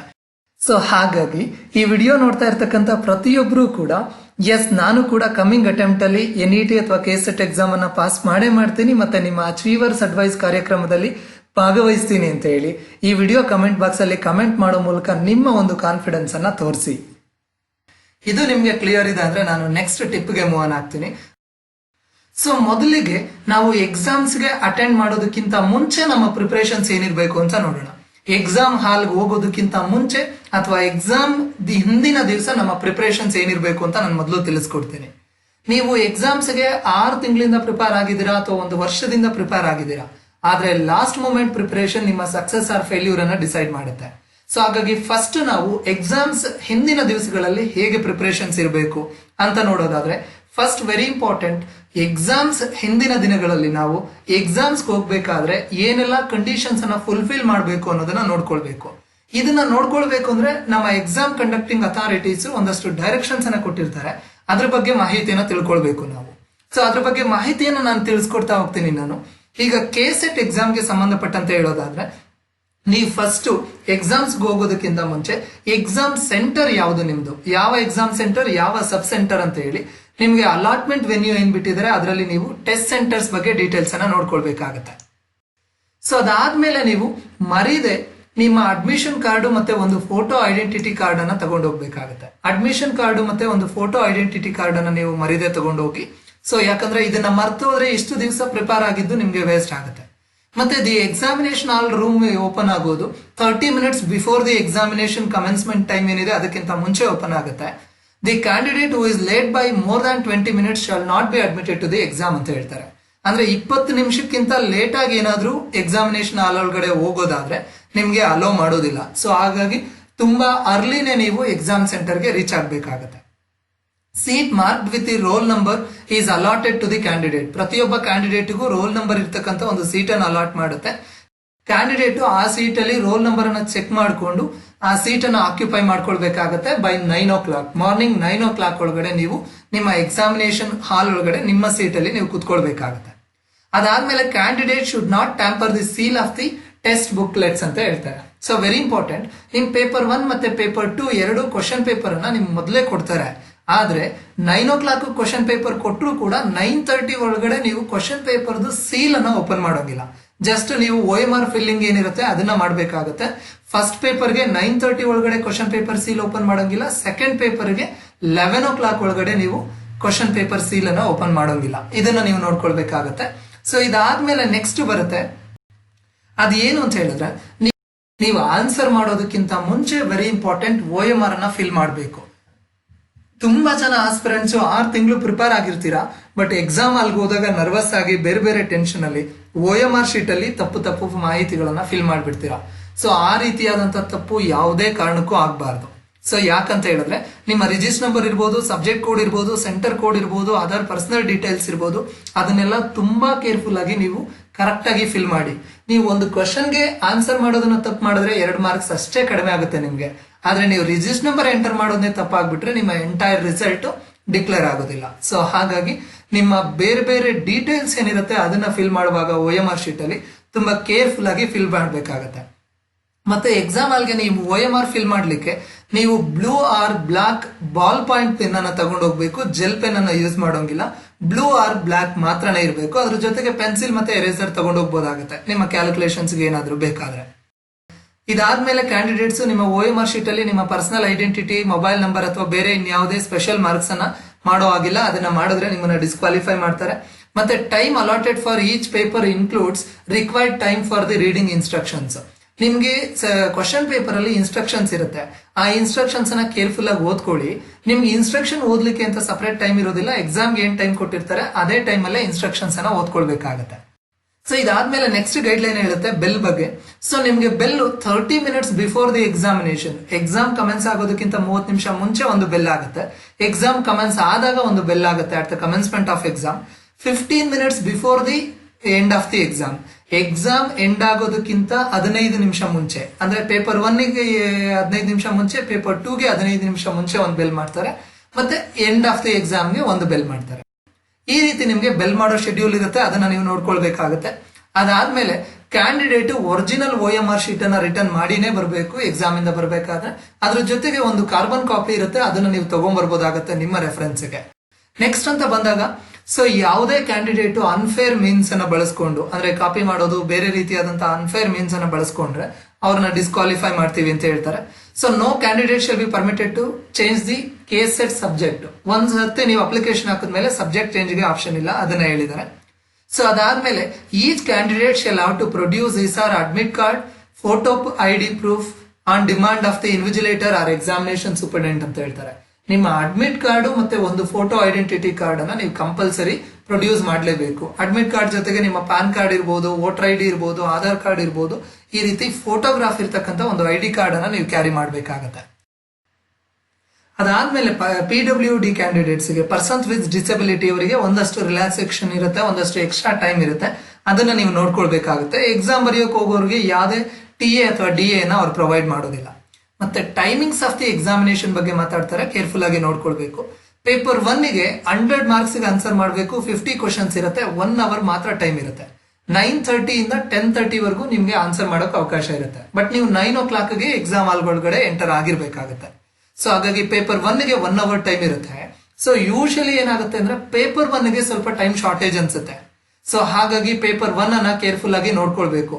10:30 ಆಗ್ತಾ ಇದ್ದಾಗ ಪೇಪರ್ 1 OMR ಶೀಟ್ ಅನ್ನ ಅವ್ರು ವಾಪಸ್ ತಗೊಂಡ್ಬಿಡ್ತಾರೆ, ನಿಮ್ಗೆ ಆನ್ಸರ್ ಮಾಡ್ಲಿಕ್ಕೆ ಅವಕಾಶ ಇರೋದಿಲ್ಲ. ಸೊ ಹಾಗಾಗಿ ಫಸ್ಟ್ ಪೇಪರ್ ಅನ್ನ ಕೇರ್ಫುಲ್ ಆಗಿ ಸ್ವಲ್ಪ ಫಾಸ್ಟ್ ಆಗಿ ಟೈಮಿಂಗ್ ಅನ್ನ ನೋಡ್ಕೊಂಡು ಆನ್ಸರ್ ಮಾಡಿ. ಅದಾದ್ಮೇಲೆ ಸೆಕೆಂಡ್ ಪೇಪರ್ ಬರುತ್ತೆ. ಸೆಕೆಂಡ್ ಪೇಪರ್ 200 ಮಾರ್ಕ್ಸ್ ಇರುತ್ತೆ. ಇದಕ್ಕೆ 2 ಅವರ್ಸ್ ಆಫ್ ಟೈಮ್ ಇರುತ್ತೆ. 11 AM ಇಂದ 1 PM ವರೆಗೂ, 11 ಗಂಟೆಯಿಂದ 1 ಗಂಟೆವರೆಗೂ ಟೈಮ್ ಇರುತ್ತೆ. ಇಲ್ಲಿ ನಿಮ್ಗೆ ಟೈಮ್ ಶಾರ್ಟೇಜ್ ಅಂತ ಏನ್ ಅನ್ಸೋದಿಲ್ಲ, ಸಫಿಶಿಯಂಟ್ ಟೈಮ್ ಇರುತ್ತೆ. ಸೊ ಟೈಮ್ ನೋಡ್ಕೊಂಡು ಆನ್ಸರ್ಸ್ ಅನ್ನ ಮಾಡ್ಬೇಕಾಗತ್ತೆ. ಇದಾದ್ಮೇಲೆ ನೆಕ್ಸ್ಟ್ ಅಂತ ಬಂದಾಗ, ಯಾವುದೇ ಕ್ಯಾಂಡಿಡೇಟ್ ಫಸ್ಟ್ ಪೇಪರ್ಗೆ ಅಪಿಯರ್ ಆಗಿಲ್ಲ ಅಂದ್ರೆ ಸೆಕೆಂಡ್ ಪೇಪರ್ಗೆ ಅವ್ರನ್ನ ಅಲೋ ಮಾಡೋದಿಲ್ಲ. ಯಾಕಂತ ಹೇಳಿದ್ರೆ 2 ಪೇಪರ್ಗೂ ನೀವು ಕಂಪಲ್ಸರಿ ಅಟೆಂಡ್ ಮಾಡ್ಬೇಕಾಗಿರೋದ್ರಿಂದ ಯಾವ್ದಾದ್ರು ಒಂದಕ್ಕೆ ಮಾತ್ರ ಅಟೆಂಡ್ ಮಾಡ್ತೀವಿ ಅಂದ್ರೆ ಅಲೋ ಮಾಡೋದಿಲ್ಲ. ಪೇಪರ್ 1 ಅಲ್ಲಿ 50 ಕ್ವಶನ್ಸ್ ಇರುತ್ತೆ, each questions carries 2 marks. Paper 2 ನಲ್ಲಿ 100 ಕ್ವಶನ್ಸ್ ಇರುತ್ತೆ, ಈಚ್ ಕ್ವಶನ್ಸ್ ಕ್ಯಾರೀಸ್ 2 ಮಾರ್ಕ್ಸ್. ನಿಮ್ಗೆ ಯಾವುದೇ ನೆಗೆಟಿವ್ ಮಾರ್ಕಿಂಗ್ ಇರೋದಿಲ್ಲ. ಸೊ ಹಾಗಾಗಿ ಇಟ್ಸ್ ವೆರಿ ಇಂಪಾರ್ಟೆಂಟ್. ಎಕ್ಸಾಮ್ ಅಲ್ಲಿ ನಿಮ್ಗೆ ಪೇಪರ್ 1 ನಲ್ಲಿ ಇರ್ಬೋದು, ಪೇಪರ್ 2 ನಲ್ಲಿ ಇರ್ಬೋದು, ಯಾವುದೇ ನೆಗೆಟಿವ್ ಮಾರ್ಕಿಂಗ್ ಇರೋದಿಲ್ಲ. ಹಾಗಾಗಿ ಯಾವುದೇ ಕ್ವಶನ್ಸ್ ಅನ್ನ ಬ್ಲಾಂಕ್ ಬಿಟ್ಟು ಬರಬೇಡಿ, ಕ್ವಶನ್ಸ್ ಅನ್ನ ಕರೆಕ್ಟ್ ಆಗಿ ಆನ್ಸರ್ ಮಾಡಿ ಬನ್ನಿ. ಇದಾದ್ಮೇಲೆ ಇನ್ನೊಂದಷ್ಟು ಇನ್ಸ್ಟ್ರಕ್ಷನ್ಸ್ ಇದೆ, ಅದನ್ನ ನೋಡ್ಕೊಳ್ಳಿ. ನಾನು ಇಂಪಾರ್ಟೆಂಟ್ ಇನ್ಸ್ಟ್ರಕ್ಷನ್ಸ್ ಮಾತ್ರ ನಿಮ್ಗೆ ಹೇಳ್ತೀನಿ. ಸೊ ಇದಾದ್ಮೇಲೆ ನಾನು ಸ್ಟಡಿ ಟಿಪ್ಸ್ ಬಗ್ಗೆ ಕೂಡ ಮಾತಾಡಬೇಕಾಗತ್ತೆ. So very important, in case ನಿಮ್ಗೆ ಕ್ವಶನ್ ಪೇಪರ್ ಅಲ್ಲಿ ಕನ್ನಡ ಮತ್ತೆ ಇಂಗ್ಲಿಷ್ ನಡುವೆ ಏನಾದ್ರು ಡಿಸ್ಕ್ರಿಪೆನ್ಸಿ ಇದ್ರೆ, ಕನ್ನಡದಲ್ಲೇ ಒಂದು ಕ್ವಶನ್ ಇದ್ದು ಇಂಗ್ಲಿಷ್ ಅಲ್ಲೇ ಬೇರೆ ಕ್ವಶನ್ ಇದ್ರೆ, ಅಂತ ಕೇಸಸ್ ಅಲ್ಲಿ ಇಂಗ್ಲಿಷ್ ಅಲ್ಲಿ ಏನ್ ಕ್ವಶನ್ ಇರುತ್ತೆ ಅದೇ ಫೈನಲ್. ಸೊ ಹಾಗಾಗಿ ಕನ್ನಡ ಮತ್ತೆ ಇಂಗ್ಲಿಷ್ ನಡುವೆ ಡಿಸ್ಕ್ರಿಪೆನ್ಸಿ ಇದ್ದಾಗ ಇಂಗ್ಲಿಷ್ ಅಲ್ಲಿ ಏನ್ ಕ್ವಶನ್ ಇರುತ್ತೆ ಅದಕ್ಕೆ ನೀವು ಆನ್ಸರ್ ಮಾಡ್ಬೇಕಾಗತ್ತೆ. ಮತ್ತೆ admit card can be downloaded from the KSET website. KSET website ಇಂದ ಅಡ್ಮಿಟ್ ಕಾರ್ಡ್ ಎಲ್ಲರೂ ಡೌನ್ಲೋಡ್ ಮಾಡಿ ಇಟ್ಕೊಂಡಿದ್ರ ಅಂತ ಭಾವಿಸ್ತೀನಿ.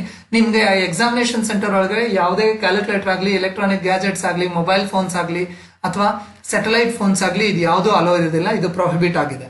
ಸೊ ಇದ್ರ ಜೊತೆಗೆ ಇನ್ನೊಂದು ವೆರಿ ಇಂಪಾರ್ಟೆಂಟ್ ಡೈರೆಕ್ಷನ್ ಈ ವರ್ಷದ NETಗೆ ಅಂತ ಹೇಳಿದ್ರೆ, COVID-19 ಇರೋದ್ರಿಂದ ಒಂದಷ್ಟು ಪ್ರಿಕಾಷನರಿ ಮೆಷರ್ಸ್ ಮತ್ತೆ ಪ್ರಿವೆಂಟಿವ್ ಮೆಷರ್ಸ್ ಅನ್ನ ತಗೊಳ್ಬೇಕಾಗತ್ತೆ. Students at least 2 hours before examination ಸೆಂಟರ್ಗೆ ವಿಸಿಟ್ ಮಾಡಬೇಕು. ಮೊದಲೆಲ್ಲ ಜಸ್ಟ್ 30 ಮಿನಿಟ್ಸ್ ಬಿಫೋರ್ ಹೇಳ್ತಾ ಇದ್ರು, ಈಗ ಸೋಷಿಯಲ್ ಡಿಸ್ಟೆನ್ಸಿಂಗ್ ಅನ್ನ ಮೇಂಟೈನ್ ಮಾಡಬೇಕು, ವೇರಿಯಸ್ ಟೆಸ್ಟಿಂಗ್ಸ್ ಅನ್ನ ಮಾಡಬೇಕಾಗಿರೋದ್ರಿಂದ candidates 2 hours before your examination ನೀವು ಎಕ್ಸಾಮ್ ಸೆಂಟರ್ ಅಲ್ಲಿ ಇರಬೇಕಾಗುತ್ತೆ. ಸೋಷಿಯಲ್ ಡಿಸ್ಟೆನ್ಸ್ ಅನ್ನ ಮೇಂಟೈನ್ ಮಾಡಬೇಕು. Wearing of mask is compulsory. ನೀವು ಫೇಸ್ ಮಾಸ್ಕ್ ಅನ್ನ ವೇರ್ ಮಾಡೋದು ಕಂಪಲ್ಸರಿ ಇರುತ್ತೆ. ಹ್ಯಾಂಡ್ಸ್ ಗೆ ಬೇಕಾದ್ರೆ ಗ್ಲೌಸ್ ಅನ್ನ ವೇರ್ ಮಾಡಬಹುದಾಗುತ್ತೆ. ಪರ್ಸನಲ್ ಟ್ರಾನ್ಸ್ಪರೆಂಟ್ ವಾಟರ್ ಬಾಟಲ್ ಅನ್ನ ಕ್ಯಾರಿ ಮಾಡಬಹುದು. ಒಂದು ಟ್ರಾನ್ಸ್ಪರೆಂಟ್ ವಾಟರ್ ಬಾಟಲ್ ಅಲ್ಲಿ ನೀವೇ ನೀರನ್ನ ತಗೊಂಡು ಹೋಗ್ಬೋದು. ಮೊದಲು ಅವರೇ ವಾಟರ್ ಸಪ್ಲೈ ಮಾಡ್ತಾ ಇದ್ರು, ಈಗ ಮಾಡೋದಿಲ್ಲ. ಬಟ್ ಆ ವಾಟರ್ ಬಾಟಲ್ಸ್ ಟ್ರಾನ್ಸ್ಪರೆಂಟ್ ಇರಬೇಕಾಗುತ್ತೆ, ಪಾರದರ್ಶಕವಾಗಿರ್ಬೇಕಾಗುತ್ತೆ. ಮತ್ತೆ ಒಂದು ಹ್ಯಾಂಡ್ ಸ್ಯಾನಿಟೈಸರ್ ನ, ಒಂದು 50 ml ಇರ್ತಕ್ಕಂಥ ಹ್ಯಾಂಡ್ ಸ್ಯಾನಿಟೈಸರ್ ನ ತಗೊಂಡೋಗಿ ಎಕ್ಸಾಮ್ ರಿಲೇಟೆಡ್ ಡಾಕ್ಯುಮೆಂಟ್ಸ್ ಅನ್ನ ತಗೊಂಡೋಗಿ, ಅಡ್ಮಿಟ್ ಕಾರ್ಡ್ ಇರ್ಬೋದು, ಫೋಟೋ ID ಕಾರ್ಡ್ ಇರ್ಬೋದು, ಇದನ್ನ ತಗೊಂಡೋಗಿ ಅಡ್ಮಿಟ್ ಕಾರ್ಡ್ ಅನ್ನ ನೀವು ಗೆಜೆಟೆಡ್ ಅಟೆಸ್ಟೇಷನ್ ಮಾಡಿಸ್ಬೇಕು ಅಂತ ಕಂಪಲ್ಸರಿ ಏನಿಲ್ಲ. ಗೆಜೆಟೆಡ್ ಅಟೆಸ್ಟೇಷನ್ ಇಲ್ಲದೆ ಇರೋದನ್ನು ಕೂಡ ನೀವು ತಗೊಂಡೋಗ್ಬೋದಾಗುತ್ತೆ. ಇಷ್ಟು ಡೈರೆಕ್ಷನ್ಸ್ ನೀವು ಎಕ್ಸಾಮ್ಸ್ ಹೋಗೋದಕ್ಕಿಂತ ಮುಂಚೆ ನೀವು ಇದನ್ನ ಓದ್ಕೊಂಡು ರೆಡಿ ಇಟ್ಕೊಂಡು ಈ ಎಲ್ಲಾ ಡಾಕ್ಯುಮೆಂಟ್ಸ್ ಅನ್ನ ರೆಡಿ ಮಾಡ್ಕೊಳ್ಬೇಕಾಗತ್ತೆ. ಇದು ಬಿಫೋರ್ ಎಕ್ಸಾಮು ನೀವು ಮಾಡಬೇಕಾದಂತ ಒಂದು ವೆರಿ ಇಂಪಾರ್ಟೆಂಟ್ ಆಸ್ಪೆಕ್ಟ್. ಸೊ ಇದು ನಿಮ್ಗೆ ಕ್ಲಿಯರ್ ಇದೆ ಅಂದ್ರೆ ನಾನು ಡ್ಯೂರಿಂಗ್ ಎಕ್ಸಾಮ್ ನೀವೇನ್ ಮಾಡ್ಬೇಕು ಅನ್ನೋದನ್ನ ತಿಳಿಸ್ಕೊಡ್ತೀನಿ. ಈಗ ನೀವು ಡ್ಯೂರಿಂಗ್ ಎಕ್ಸಾಮ್ ಏನ್ ಮಾಡ್ಬೇಕು ಅಂದ್ರೆ ಇಟ್ಸ್ ವೆರಿ ಇಂಪಾರ್ಟೆಂಟ್. ಆಲ್ರೆಡಿ ಹೇಳ್ದಾಗೇನೆ ನಿಮ್ಗೆ ಆಲ್ರೆಡಿ 6 ತಿಂಗಳಿಂದ ಪ್ರಿಪೇರ್ ಆಗಿದ್ದೀರಾ. ಆ ಲಾಸ್ಟ್ ಮೂಮೆಂಟ್ ಅಲ್ಲಿ ತುಂಬಾ ಟೆನ್ಷನ್ ಮಾಡ್ಕೊಳ್ಳೋ ಅವಶ್ಯಕತೆ ಇಲ್ಲ. ತುಂಬಾ ಕೂಲ್ ಆಗಿ ಹೋಗಿ ಎಕ್ಸಾಮ್ ಅನ್ನ ಬರೀರಿ. ಯಾಕಂತ ಹೇಳಿದ್ರೆ ನಿಮ್ಮ ಕಾನ್ಫಿಡೆನ್ಸ್ ನಿಮ್ಗೆ ಯಶಸ್ಸನ್ನ ತಂದ್ಕೊಡುತ್ತೆ. ಸೊ ಹಾಗಾಗಿ ಬಿ ಕಾನ್ಫಿಡೆಂಟ್. ಮೊದಲಿಗೆ ನೀವು ಎಕ್ಸಾಮ್ ಹಾಲ್ಗೆ ಹೋದ ತಕ್ಷಣ ನನ್ನ ಕೈಲಿ NET ಅಥವಾ KCET ಅನ್ನ ಪಾಸ್ ಮಾಡ್ಲಿಕ್ಕೆ ಅದೇ ಆಗುತ್ತೆ. NET ಅಥವಾ KCET ಪೇಪರ್ ಎಷ್ಟೇ ಟಫ್ ಇರಲಿ ನಾನು ಅದ್ರ ಬಗ್ಗೆ ತುಂಬಾ ತಲೆ ಕೆಡಿಸ್ಕೊಳ್ಳಲ್ಲ. ನಾನು ಚೆನ್ನಾಗಿ ಪ್ರಿಪೇರ್ ಆಗಿದ್ದೀನಿ, ಚೆನ್ನಾಗಿ ಎಕ್ಸಾಮ್ ಮಾಡ್ತೀನಿ ಅನ್ನೋ ಒಂದು ಸೆಲ್ಫ್ ಕಾನ್ಫಿಡೆನ್ಸ್ ಮೊದಲು ನಿಮ್ಮಲ್ಲಿ ಬರಲಿ. ಆ ಒಂದು ಸೆಲ್ಫ್ ಕಾನ್ಫಿಡೆನ್ಸ್ ಅನ್ನ ಮೊದಲು ತರ್ಕೊಳ್ಳಿ ನೀವು during the examination. So during the examination ನಿಮ್ಗೆ ಆ ಒಂದು ಸೆಲ್ಫ್ ಕಾನ್ಫಿಡೆನ್ಸ್ ಬಂದ ಮೇಲೆ ಫಸ್ಟ್ ಏನ್ ಮಾಡಿ ಅಂತ ಹೇಳಿದ್ರೆ ಎಕ್ಸಾಮಿನೇಷನ್ ಹಾಲ್ಗೆ ಎಂಟರ್ ಆಗೋದಕ್ಕಿಂತ ಮುಂಚೆ as usual photo ID card ಇದೆಯಾ, ಮತ್ತೆ ನಿಮ್ಮ ಅಡ್ಮಿಷನ್ ಕಾರ್ಡ್ ಇದೆಯಾ, ಪೆನ್ ಎಲ್ಲ ತಗೊಂಡಿದ್ದೀರಾ, ಪೆನ್ಸಿಲ್ ತಗೊಂಡಿದ್ದೀರಾ, ಈ ರೀತಿ ಅದನ್ನೆಲ್ಲ ಚೆಕ್ ಮಾಡ್ಕೊಳ್ಳಿ. ಅದನ್ನೆಲ್ಲ ಚೆಕ್ ಮಾಡ್ಕೊಂಡಾದ್ಮೇಲೆ ಎಕ್ಸಾಮ್ ಹಾಲ್ ಒಳಗಡೆ ಎಂಟರ್ ಆಗಿ, ಎಕ್ಸಾಮ್ ಹಾಲ್ ಒಳಗಡೆ ಎಂಟರ್ ಆದ ತಕ್ಷಣ ನಿಮಗೆ OMR ಶೀಟ್ ಮತ್ತೆ ಕ್ವಶನ್ ಬುಕ್ಲೆಟ್ ಅನ್ನ ಕೊಟ್ಟಿರ್ತಾರೆ. ಕ್ವಶನ್ ಬುಕ್ಲೆಟ್ ಅನ್ನ ನೀವು ಓಪನ್ ಮಾಡೋದು ಬೇಡ, ಯಾಕಂದ್ರೆ ಅದನ್ನ ಓಪನ್ ಮಾಡೋ ಟೈಮ್ ಅನ್ನ ಅವ್ರು ತಿಳಿಸ್ಕೊಡ್ತಾರೆ, ಅವಾಗ ಓಪನ್ ಮಾಡಿ. ಬಟ್ ಕ್ವಶನ್ ಬುಕ್ಲೆಟ್ ಮೇಲ್ಗಡೆ ಕ್ವಶನ್ ಬುಕ್ಲೆಟ್ ನಂಬರ್ ಇರ್ಬೋದು ಅಥವಾ ಒಂದಷ್ಟು ಡೀಟೇಲ್ಸ್ ಇರುತ್ತೆ, ಅದನ್ನ ಇನ್ಸ್ಟ್ರಕ್ಷನ್ಸ್ ಅನ್ನ ಓದ್ಕೊಂಡು OMR ಶೀಟ್ ಅನ್ನ ಕೇರ್ಫುಲ್ ಆಗಿ ಫಿಲ್ ಮಾಡಿ. ನಿಮ್ಮ ರಿಜಿಸ್ಟರ್ ನಂಬರ್ ಇರ್ಬೋದು, ಬೇರೆ ಡೀಟೇಲ್ಸ್ ಕೇಳೋದಿರ್ಬೋದು, ಸಬ್ಜೆಕ್ಟ್ ಕೋಡ್ ಇರ್ಬೋದು, ಸೆಂಟರ್ ಕೋಡ್ ಇರ್ಬೋದು, ಈ ಎಲ್ಲಾ ಡೀಟೇಲ್ಸ್ ಅನ್ನ ಪರ್ಫೆಕ್ಟ್ ಆಗಿ ಕರೆಕ್ಟ್ ಆಗಿ ಕೂಲ್ ಆಗಿ ಫಿಲ್ ಮಾಡಿ. ಯಾಕಂದ್ರೆ ಇಲ್ಲಿ ಒಂದು ಸಣ್ಣ ತಪ್ಪಾದ್ರೂ ನಿಮ್ಮ ರಿಸಲ್ಟ್ ಡಿಕ್ಲೇರ್ ಆಗೋದಿಲ್ಲ. ಸೊ ಹಾಗಾಗಿ ಆ ಎಲ್ಲಾ ಡೀಟೇಲ್ಸ್ ಅನ್ನ ಕರೆಕ್ಟ್ ಆಗಿ ಫಿಲ್ ಮಾಡಿ. Question paper series WXYZ 4 series ಇರುತ್ತೆ. ಸೊ ನೀವು ಅದರೊಳಗಡೆ ನಿಮಗ್ ಬಂದಿರೋ ಕ್ವಶನ್ ಪೇಪರ್ ಸೀರೀಸ್ ಯಾವುದು ಅಂತ ಹೇಳಿ ಅದನ್ನ ಕಂಪಲ್ಸರಿ ಆಗಿ OMR ಶೀಟ್ ಅಲ್ಲಿ ಎಂಟ್ರಿ ಮಾಡಲೇಬೇಕು. ತುಂಬಾ ಜನ ಎಲ್ಲ ಕರೆಕ್ಟ್ ಆಗಿ ಎಂಟರ್ ಮಾಡಿ ಕ್ವಶನ್ ಪೇಪರ್ ಸೀರೀಸ್ ಅನ್ನ ಎಂಟರ್ ಮಾಡಲಿಲ್ಲ ಅಂದ್ರೆ ವ್ಯಾಲ್ಯೂ ಆಗೋದಿಲ್ಲ. ಸೊ ಹಾಗಾಗಿ ಕ್ವಶನ್ ಪೇಪರ್ ಸೀರೀಸ್ ಅನ್ನು ನೀವು ಕರೆಕ್ಟ್ ಆಗಿ ಎಂಟರ್ ಮಾಡಬೇಕಾಗತ್ತೆ. ಮತ್ತೆ ಈ OMR ಶೀಟ್ ಏನಿದೆ ಅದು ಕಂಪ್ಯೂಟರ್ ವ್ಯಾಲ್ಯೂಯೇಷನ್ ಆಗೋದ್ರಿಂದ ಅದನ್ನ ಫೋಲ್ಡ್ ಮಾಡೋದು, ಅದ್ರ ಮೇಲೆ ಇರ್ತಕ್ಕಂಥ ಬಾರ್ ಕೋಡ್ ಅನ್ನ ಸ್ಕ್ರಾಚ್ ಮಾಡೋದು, ಈ ರೀತಿ ನೀವೇನಾದ್ರೂ ಡ್ಯಾಮೇಜ್ ಮಾಡಿದ್ರೆ ಮತ್ತೆ ವ್ಯಾಲ್ಯೂಯೇಷನ್ ಆಗೋದಿಲ್ಲ, ರಿಸಲ್ಟ್ ಬರೋದಿಲ್ಲ. ಹಾಗಾಗಿ OMR ಶೀಟ್ ಅನ್ನ ತುಂಬಾ ಕೇರ್ಫುಲ್ ಆಗಿ ಹ್ಯಾಂಡಲ್ ಮಾಡಿ. ಮತ್ತೆ OMR ಶೀಟ್ ಪೇಪರ್ 1 ಮತ್ತೆ ಪೇಪರ್ 2 ಎರಡಕ್ಕೂ ಸಪರೇಟ್ ಇರುತ್ತೆ.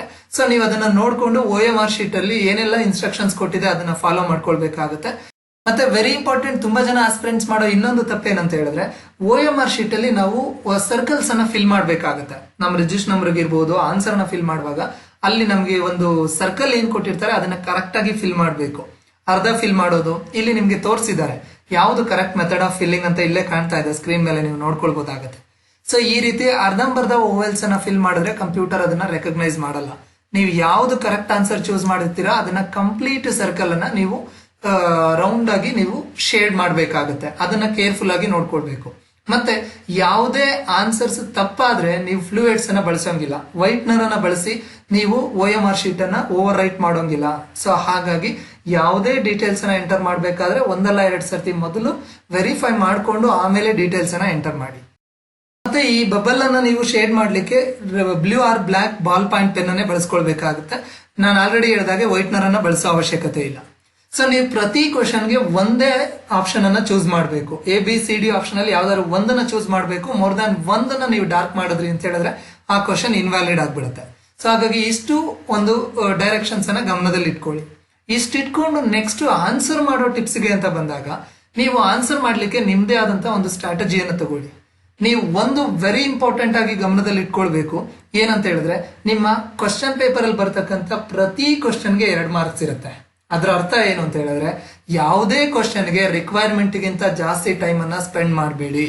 ಪ್ರತಿ ಕ್ವಶನ್ಸ್ಗೂ ನೀವು ಟೈಮ್ ಅನ್ನ ಸ್ಪ್ಲಿಟ್ ಮಾಡ್ಕೊಂಡು ಅದಕ್ಕಿಂತ ಜಾಸ್ತಿ ಟೈಮ್ ಅನ್ನ ಸ್ಪೆಂಡ್ ಮಾಡಬೇಡಿ. ಇನ್ನೊಂದು ಏನ್ ಮಾಡ್ಬೋದು ಕ್ವಶನ್ಸ್ಗೆ ಆನ್ಸರ್ ಮಾಡುವಾಗ ಅಂದ್ರೆ ನೀವು ಕ್ವಶನ್ 1 2 3 4 5 ಅದೇ ರೀತಿ ಆರ್ಡರ್ ಅಲ್ಲಿ ಹೋಗೋದಕ್ಕಿಂತ ನೀವು ಅದೇ ರೀತಿ ಆರ್ಡರ್ ಅಲ್ಲಿ ಹೋಗಿ ಯಾವ್ದೆಲ್ಲ ಕ್ವಶನ್ಸ್ಗೆ ನಿಮ್ಗೆ ಕರೆಕ್ಟ್ ಆಗಿ ಆನ್ಸರ್ ಗೊತ್ತಿದೆ ಅದನ್ನ ಫಸ್ಟ್ ಐಡೆಂಟಿಫೈ ಮಾಡ್ಕೊಳ್ಬಹುದು. ಈಗ ಫಸ್ಟ್ ಕ್ವಶನ್ ಆನ್ಸರ್ ಗೊತ್ತಿದೆ, ಸೊ ಹಾಗಾದ್ರೆ ನಿಮ್ಗೆ ಫಸ್ಟ್ ಕ್ವಶನ್ಗೆ ಆನ್ಸರ್ ಕರೆಕ್ಟ್ ಅಂತ 100% ಶೋರ್ ಇದ್ರೆ ನೀವು ಡೈರೆಕ್ಟ್ ಆಗಿ ಅದನ್ನ OMR ಶೀಟ್ ಅಲ್ಲಿ ಶೇಡ್ ಮಾಡ್ಬಿಡ್ಬೋದು. ಫಸ್ಟ್ ಕ್ವಶನ್ಗೆ ಆಪ್ಷನ್ A ಆನ್ಸರ್ ಅಂತ ಹೇಳಿದ್ರೆ ಆಪ್ಷನ್ A ಅಂತ ನೀವು ಚೂಸ್ ಮಾಡಬೇಡಿ. So in case correct answer ಗೊತ್ತಿಲ್ಲ, ಡೌಟ್ ಇದೆ ಯಾವ್ದೋ ಕ್ವಶನ್ಗೆ, 10 ಕ್ವಶನ್ ಡೌಟ್ ಇದೆ ಅಂದ್ರೆ ನೀವು ಪೆನ್ಸಿಲ್ ಅಲ್ಲಿ ಬೇಕಾದ್ರೆ ಅದನ್ನ ಸ್ಮಾಲ್ ಡಾಟ್ ಇಟ್ಕೊಂಡು ನೀವು ಆಮೇಲೆ ಥಿಂಕ್ ಮಾಡಬಹುದು. ಮೊದಲು ಏನ್ ಮಾಡಿ ಅಂತ ಹೇಳಿದ್ರೆ ಕ್ವಶನ್ ಪೇಪರ್ ಅಲ್ಲಿ ನಿಮ್ಗೆ ಯಾವ್ದೆಲ್ಲ ಕ್ವಶನ್ಸ್ಗೆ ಕರೆಕ್ಟ್ ಆಗಿ ಆನ್ಸರ್ ಗೊತ್ತಿದೆ ಆ ಒಂದು ಕ್ವಶನ್ಸ್ಗೆ ಮೊದಲು ಆನ್ಸರ್ ಮಾಡಬೇಡಿ. ಆ ಒಂದು ಕ್ವಶನ್ಸ್ ಅನ್ನ OMR ಶೀಟ್ ಅಲ್ಲಿ ಎಂಟ್ರಿ ಮಾಡಬೇಡಿ, ಫಸ್ಟ್ ಗೊತ್ತಿರೋ ಕ್ವಶನ್ಸ್. ಸೊ ಇದಾದ್ಮೇಲೆ ನೆಕ್ಸ್ಟ್ ನಿಮ್ಗೆ ಕೆಲವು ಡೌಟ್ಫುಲ್ ಇರುತ್ತೆ ಕ್ವಶನ್ಸ್, ಪೇಪರ್ 1 ಅಲ್ಲಿ ಇರ್ಬೋದು, ಪೇಪರ್ 2 ನಲ್ಲಿ ಇರ್ಬೋದು. ಗೊತ್ತಿದೆ ಅನ್ನಿಸ್ತಾ ಇದೆ ಬಟ್ ಯಾವ್ದು ಕರೆಕ್ಟ್ ಆನ್ಸರ್ ಅಂತ ಕನ್ಫ್ಯೂಷನ್ಸ್ ಇರುತ್ತೆ, ಅಂತ ಕ್ವಶನ್ಸ್ ಅನ್ನ ಥಿಂಕ್ ಮಾಡಿ ಆನ್ಸರ್ ಮಾಡಿ. ಇದಾದ್ಮೇಲೆ ನಿಮ್ಗೆ ಒಂದಷ್ಟು ಕ್ವಶನ್ಸ್ ನೀವು ಏನೇ ಮಾಡಿದ್ರು ಇದ್ರ ಬಗ್ಗೆ ನನಗೆ ಏನೂ ಗೊತ್ತಿಲ್ಲ ಅನ್ನೋ ಕ್ವಶನ್ಸ್ ಇರುತ್ತೆ. ಆ ತರ ಕ್ವಶನ್ಸ್ ನ ಬೇರೆ ಯಾವ್ದಾದ್ರು ರೀತಿನಲ್ಲಿ ಆನ್ಸರ್ ಕಂಡುಹಿಡಿಬಹುದು ಅಂತ ಯೋಚನೆ ಮಾಡಿ ಆ ತರ ಕ್ವಶನ್ಸ್ ಗೆ ಆನ್ಸರ್ ಅನ್ನ ಮಾಡಿ. ಇನ್ ಕೇಸ್ ಗೊತ್ತಿಲ್ಲ ಅಂತ ಹೇಳಿದ್ರು ಯಾವ್ದಾದ್ರು ಒಂದು ಆಪ್ಷನ್ ನಿಮ್ಗೆ ಮೋಸ್ಟ್ ಸೂಟಬಲ್ ಅಂತ ಯಾವ್ದು ಅನ್ಸುತ್ತೆ ಆನ್ಸರ್, ಆ ಒಂದು ಆನ್ಸರ್ ಅನ್ನ ಹಾಕ್ಬಿಟ್ಟು ಬನ್ನಿ, ಯಾಕಂದ್ರೆ ಯಾವುದೇ ನೆಗೆಟಿವ್ ಮಾರ್ಕಿಂಗ್ ಇರೋದಿಲ್ಲ. ಮತ್ತೆ ಇನ್ನೊಂದು ವೆರಿ ಇಂಪಾರ್ಟೆಂಟ್ ಅಂತ ಹೇಳಿದ್ರೆ, ನಾವು ಡ್ಯೂರಿಂಗ್ ದಿ ಎಕ್ಸಾಮ್ ಆನ್ಸರ್ ಮಾಡಬೇಕಾದ್ರೆ ನೀವು ಯಾವುದೇ ಕ್ವಶನ್ಸ್ ಗೆ ರಿಕ್ವೈರ್ಡ್ ಗಿಂತ ಜಾಸ್ತಿ ಟೈಮ್ ತಗೊಳ್ಬೇಡಿ. ಟೈಮ್ ಅನ್ನ ನೋಡ್ಕೊಂಡು ನೀವು ಕ್ವಶನ್ಸ್ ಗೆ ಆನ್ಸರ್ ಮಾಡಿ. ಕೊನೆಗೆ ಟೈಮ್ ಇಲ್ಲ ಅಂತ ಹೇಳಿ ಯಾವುದೇ ಕ್ವಶನ್ಸ್ ಅನ್ನ ಹರಿಬಿರಿನಲ್ಲಿ ತಪ್ಪಾಗಿ ಆನ್ಸರ್ ಮಾಡಬರೋ ತರ ಆಗ್ಬಾರ್ದು. ಮತ್ತೆ ನೀವು ಪ್ರತಿ ಮಲ್ಟಿಪಲ್ ಚಾಯ್ಸ್ ಕ್ವಶನ್ಸ್ ಗೆ ಆನ್ಸರ್ ಮಾಡಬೇಕಾದ್ರೆ ಆ ಪರ್ಟಿಕ್ಯುಲರ್ ಕ್ವಶನ್ ಗೆ ಆನ್ಸರ್ ಗೊತ್ತಿಲ್ಲ ಅಂತ ಹೇಳಿದ್ರೆ ನಿಮ್ದೇ ಆದ ಒಂದು ಸ್ಟ್ರಾಟಜಿಯನ್ನ ಬಳಸ್ಕೊಳ್ಳಿ ಆನ್ಸರ್ ಅನ್ನ ಕಂಡುಹಿಡಿಯಲಿಕ್ಕೆ. ಏನಿರ್ಬೋದು ಸ್ಟ್ರಾಟಜಿ ಅಂತ ಹೇಳಿದ್ರೆ, ಈಗ 4 ಆಪ್ಷನ್ ಇರುತ್ತೆ ಒಂದು ಕ್ವಶನ್ಗೆ ಅಂತ ಹೇಳಿದ್ರೆ ಅದ್ರೊಳಗಡೆ ಯಾವ್ದೋ 2 ಆಪ್ಷನ್ ನಿಮ್ಗೆ ಕ್ವಶನ್ಸ್ಗೆ ಮೋಸ್ಟ್ ಸೂಟಬಲ್ ಅಂತ ಅನ್ನಿಸ್ತಾ ಇದೆ.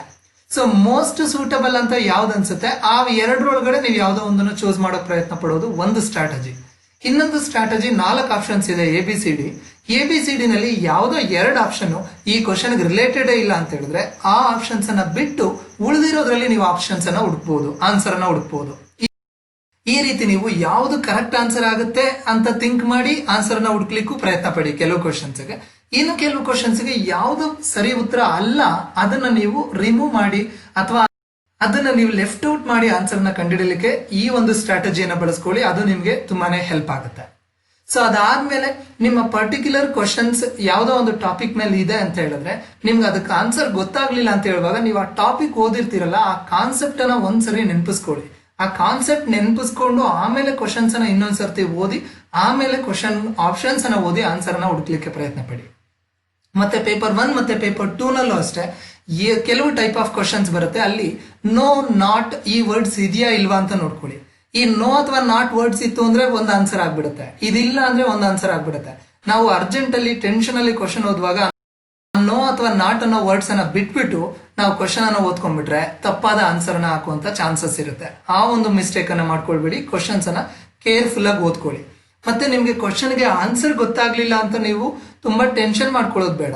ಆ ಕ್ವಶನ್ಸ್ ಅನ್ನ 2ರಿಂದ 3 ಸರ್ತಿ ಓದಿದ್ರೆ ನಿಮ್ಗೆ ಆ ಕ್ವಶನ್ ಬಗ್ಗೆ ಏನೋ ಒಂದು ಹೊಸ ವಿಚಾರ ಒಳಿಯುತ್ತೆ, ಅದು ನಿಮ್ಗೆ ಆನ್ಸರ್ ಅನ್ನ ಹುಡುಕ್ಲಿಕ್ಕೆ ಹೆಲ್ಪ್ ಮಾಡುತ್ತೆ. ಆ ರೀತಿಯಾದಂತೆ ಕ್ವಶನ್ಸ್ ಅನ್ನ ಕ್ಲಿಯರ್ ಆಗಿ ಓದಿ ನೀವು ಆನ್ಸರ್ ಅನ್ನ ಮಾಡ್ಲಿಕ್ಕೆ ಪ್ರಯತ್ನ ಪಡಿ.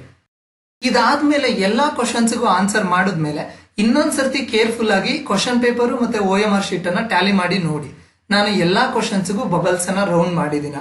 ನಿಮ್ ಕೆಲವು ಸರ್ತಿ ಏನಾಗುತ್ತೆ ಕ್ವಶನ್ ಪೇಪರ್ ಅಲ್ಲಿ ಕರೆಕ್ಟ್ ಆನ್ಸರ್ ಅನ್ನ ಮಾರ್ಕ್ ಮಾಡಿರ್ತೀರಾ ಬಟ್ OMR ಶೀಟ್ ಅಲ್ಲಿ ಫಿಲ್ ಮಾಡಿರೋದಿಲ್ಲ. ಆ ರೀತಿ ಆಗ್ಬಾರ್ದು. ಎಲ್ಲಾ ಕ್ವಶನ್ಸ್ಗೂ ಕರೆಕ್ಟ್ ಆಗಿ ಮಾರ್ಕ್ ಮಾಡಿದೀನ ಅಂತ ಹೇಳಿ ಕ್ವಶನ್ಸ್ ಅನ್ನ ಕೌಂಟ್ ಮಾಡೋದಿರ್ಬೋದು, ಬಬಲ್ಸ್ ಅನ್ನ ಕೌಂಟ್ ಮಾಡೋದಿರ್ಬೋದು. ಈ ರೀತಿ ಕೌಂಟ್ ಮಾಡ್ಕೊಂಡು ಎಲ್ಲದಕ್ಕೂ ಕರೆಕ್ಟ್ ಆಗಿ ಆನ್ಸರ್ ಮಾಡಿದೀರಾ ಅನ್ನೋದನ್ನ ಲಾಸ್ಟ್ ಅಲ್ಲಿ ವೆರಿಫೈ ಮಾಡ್ಕೊಂಡು ನಿಮ್ಮ ಪರ್ಸನಲ್ ಡೀಟೇಲ್ಸ್ ಏನಿರುತ್ತೆ ಅದನ್ನ ಕರೆಕ್ಟ್ ಆಗಿ ಎಂಟರ್ ಮಾಡಿದೀರಾ ಅಂತ ವೆರಿಫೈ ಮಾಡ್ಕೊಂಡು ನೀವು ನಿಮ್ಮ OMR ಶೀಟ್ ಅನ್ನ ಸಬ್ಮಿಟ್ ಮಾಡಬಹುದಾಗುತ್ತೆ. ಈ ರೀತಿ ನೀವು ಪ್ಲಾನ್ ಮಾಡಿಕೊಂಡು ಸಿಸ್ಟಮ್ಯಾಟಿಕ್ ಆಗಿ ನಿಮ್ಮ ಎಕ್ಸಾಮ್ಸ್ ಗೆ ಪ್ರಿಪೇರ್ ಆಗಿದ್ದೆ ಆದ್ರೆ ನಿಮ್ಮ NET ಅಥವಾ KSET ಎಕ್ಸಾಮ್ ಅಲ್ಲಿ ಖಂಡಿತವಾಗ್ಲೂ ನಿಮ್ಮ ಯಶಸ್ಸನ್ನು ನೀವು ಗಳಿಸಬಹುದಾಗುತ್ತೆ. ಯಾಕಂತ ಹೇಳಿದ್ರೆ you are the creator of your own destiny. ನಿಮ್ಮ ಒಂದು ಪ್ರಪಂಚದ ಸೃಷ್ಟಿಕರ್ತರು ಯಾರು ಅಂದ್ರೆ ನೀವೇ. Your efforts brings your success. ನಿಮ್ಮ ಒಂದು ಎಫರ್ಟ್ಸ್ ಏನಿರುತ್ತೆ, ಹಾನೆಸ್ಟ್ ಅಂಡ್ ಸಿನ್ಸಿಯರ್ ಎಫರ್ಟ್ಸ್ ಏನಿರುತ್ತೆ, ಅದು ನಿಮ್ಮನ್ನ ಯಶಸ್ಸಿನಡೆಗೆ ಕೊಂಡೊಯ್ಯುತ್ತೆ. ಸೊ ನಿಮ್ಮ ಈ ಯಶಸ್ಸಿನಡೆಗೆ ನಡೆಯುವ ಈ ದಾರಿಯಲ್ಲಿ ಈ ನಿಮ್ಮ ಯಶಸ್ಸಿಗೆ ನಾವು ಕಾರಣಕರ್ತರಾಗಿ ಪ್ರಾವೀಣ್ಯತ ಸದಾ ನಿಮ್ಮ ಜೊತೆಯಲ್ಲೇ ಇರುತ್ತೆ. ಹಾಗಾಗಿ ಪ್ರಾವೀಣ್ಯತ ನಿಮ್ಮ ಯಶಸ್ಸಿನ ಹಾದಿಯಲ್ಲಿ ಸದಾ ನಿಮ್ಮ ಜೊತೆಗಿರುತ್ತೆ. ನಿಮ್ಗೆ NET ಎಕ್ಸಾಮ್ ಮತ್ತೆ KSET ಎಕ್ಸಾಮ್ ಅನ್ನ ಕ್ಲಿಯರ್ ಮಾಡಿಸೋದು ಮಾತ್ರ ಅಲ್ಲ, ಇದು ಕ್ಲಿಯರ್ ಆದವರಿಗೆ ನಾವು ನಿಮ್ಮ next assistant professor recruitment exam ಏನಿದೆ ಅದಕ್ಕೂ ಕೂಡ ನಿಮ್ಗೆ ಕಂಟಿನ್ಯೂಸ್ ಆಗಿ ಗೈಡ್ ಮಾಡ್ತಾ ಹೋಗ್ತೀವಿ. ಇದೇ ರೀತಿ NET ಮತ್ತೆ KSET ಎಕ್ಸಾಮ್ ಪ್ರಿಪರೇಷನ್ಸ್ ಗೆ ಸಂಬಂಧಪಟ್ಟಂತೆ ಹೇಗೆ ನಾವು ಗೈಡೆನ್ಸ್ ಅನ್ನ ಕೊಡ್ತಾ ಬಂದ್ವು, ಅದೇ ರೀತಿ ನಿಮ್ಗೆ NET ಅಥವಾ KSET ಎಕ್ಸಾಮ್ಸ್ ಅನ್ನ ನೀವು ಈ ಅಟೆಂಪ್ಟ್ ಅಲ್ಲಿ ಕ್ಲಿಯರ್ ಮಾಡ್ಕೊಂಡ್ರೆ ನೆಕ್ಸ್ಟ್ ರಿಕ್ರೂಟ್ಮೆಂಟ್ ಅಲ್ಲಿ ಅಸಿಸ್ಟೆಂಟ್ ಪ್ರೊಫೆಸರ್ ಆಗಿ ಅಪಾಯಿಂಟ್ ಆಗ್ಬೇಕು ಅಂದ್ರೆ ನಿಮ್ಗೆ ಹೇಗೆ ಪ್ರಿಪೇರ್ ಆಗ್ಬೇಕು ಅನ್ನೋದ್ರ ಬಗ್ಗೆ ಕಂಪ್ಲೀಟ್ ಗೈಡೆನ್ಸ್ ಅನ್ನ ನಿಮ್ಮ ಪ್ರಾವೀಣ್ಯತ ಕೊಡ್ತಾ ಹೋಗುತ್ತೆ. ನಾನು ನಿಮ್ಗೆ ಮೊದಲಿಂದನೂ ಹೇಳ್ತಾ ಬರ್ತಾ ಇದ್ದೀವಿ, ನಿಮ್ಮ ಪ್ರಾವೀಣ್ಯತ ನಿಮ್ಮ ಯಶಸ್ಸಿನ ಹಾದಿಗೆ ಜೊತೆಗಾರರಾಗಿ ನಿಮ್ ಜೊತೆಲಿ ಇರ್ತೀವಿ ಅಂತ ಹೇಳಿ. ಸೊ ಹಾಗಾಗಿ ನಿಮ್ಗೆ ಯಶಸ್ಸು ಸಿಗೋವರೆಗೂ ನಾವು ನಿಮ್ ಜೊತೆನಲ್ಲೇ ಇರ್ತೀವಿ ಅಂತ ಹೇಳ್ತಾ, ಪ್ರಾವೀಣ್ಯತಾ ಕಡೆಯಿಂದ ನಿಮ್ಮ NET ಮತ್ತೆ KSET ಎಕ್ಸಾಮ್ಗೆ ಇರ್ಬೋದು ಅಥವಾ ನಿಮ್ಮ ಫ್ಯೂಚರ್ ಲೈಫ್ಗೆ ಇರ್ಬೋದು ಬೆಸ್ಟ್ ವಿಶಸ್ ಅನ್ನ ಕೊಡ್ತಾ all the very best for all the aspirants. So ಕೊನೆಯದಾಗಿ ಒಂದೇ ಹೇಳ್ತೀವಿ, ಸೊ ಪ್ರತಿಯೊಬ್ಬರದು ಕೂಡ ನಮ್ಮ NET ಅಥವಾ KSET ಎಕ್ಸಾಮ್ಸ್ ಕ್ಲಿಯರ್ ಆಗಲಿ, ಕಮಿಂಗ್ ರೆಕ್ರೂಟ್ಮೆಂಟ್ ಅಲ್ಲಿ ಅಸಿಸ್ಟೆಂಟ್ ಪ್ರೊಫೆಸರ್ ಆಗಿ ಅಪಾಯಿಂಟ್ ಆಗ್ಲಿಕ್ಕೆ ನಾವು ನಿಮ್ಮನ್ನ ಗೈಡ್ ಮಾಡ್ತಾ ಬರ್ತೀವಿ ಅಂತ ಹೇಳ್ತಾ, ಒನ್ಸ್ ಅಗೇನ್ ಎಲ್ರಿಗೂ ಕೂಡ all the very best. Thank you.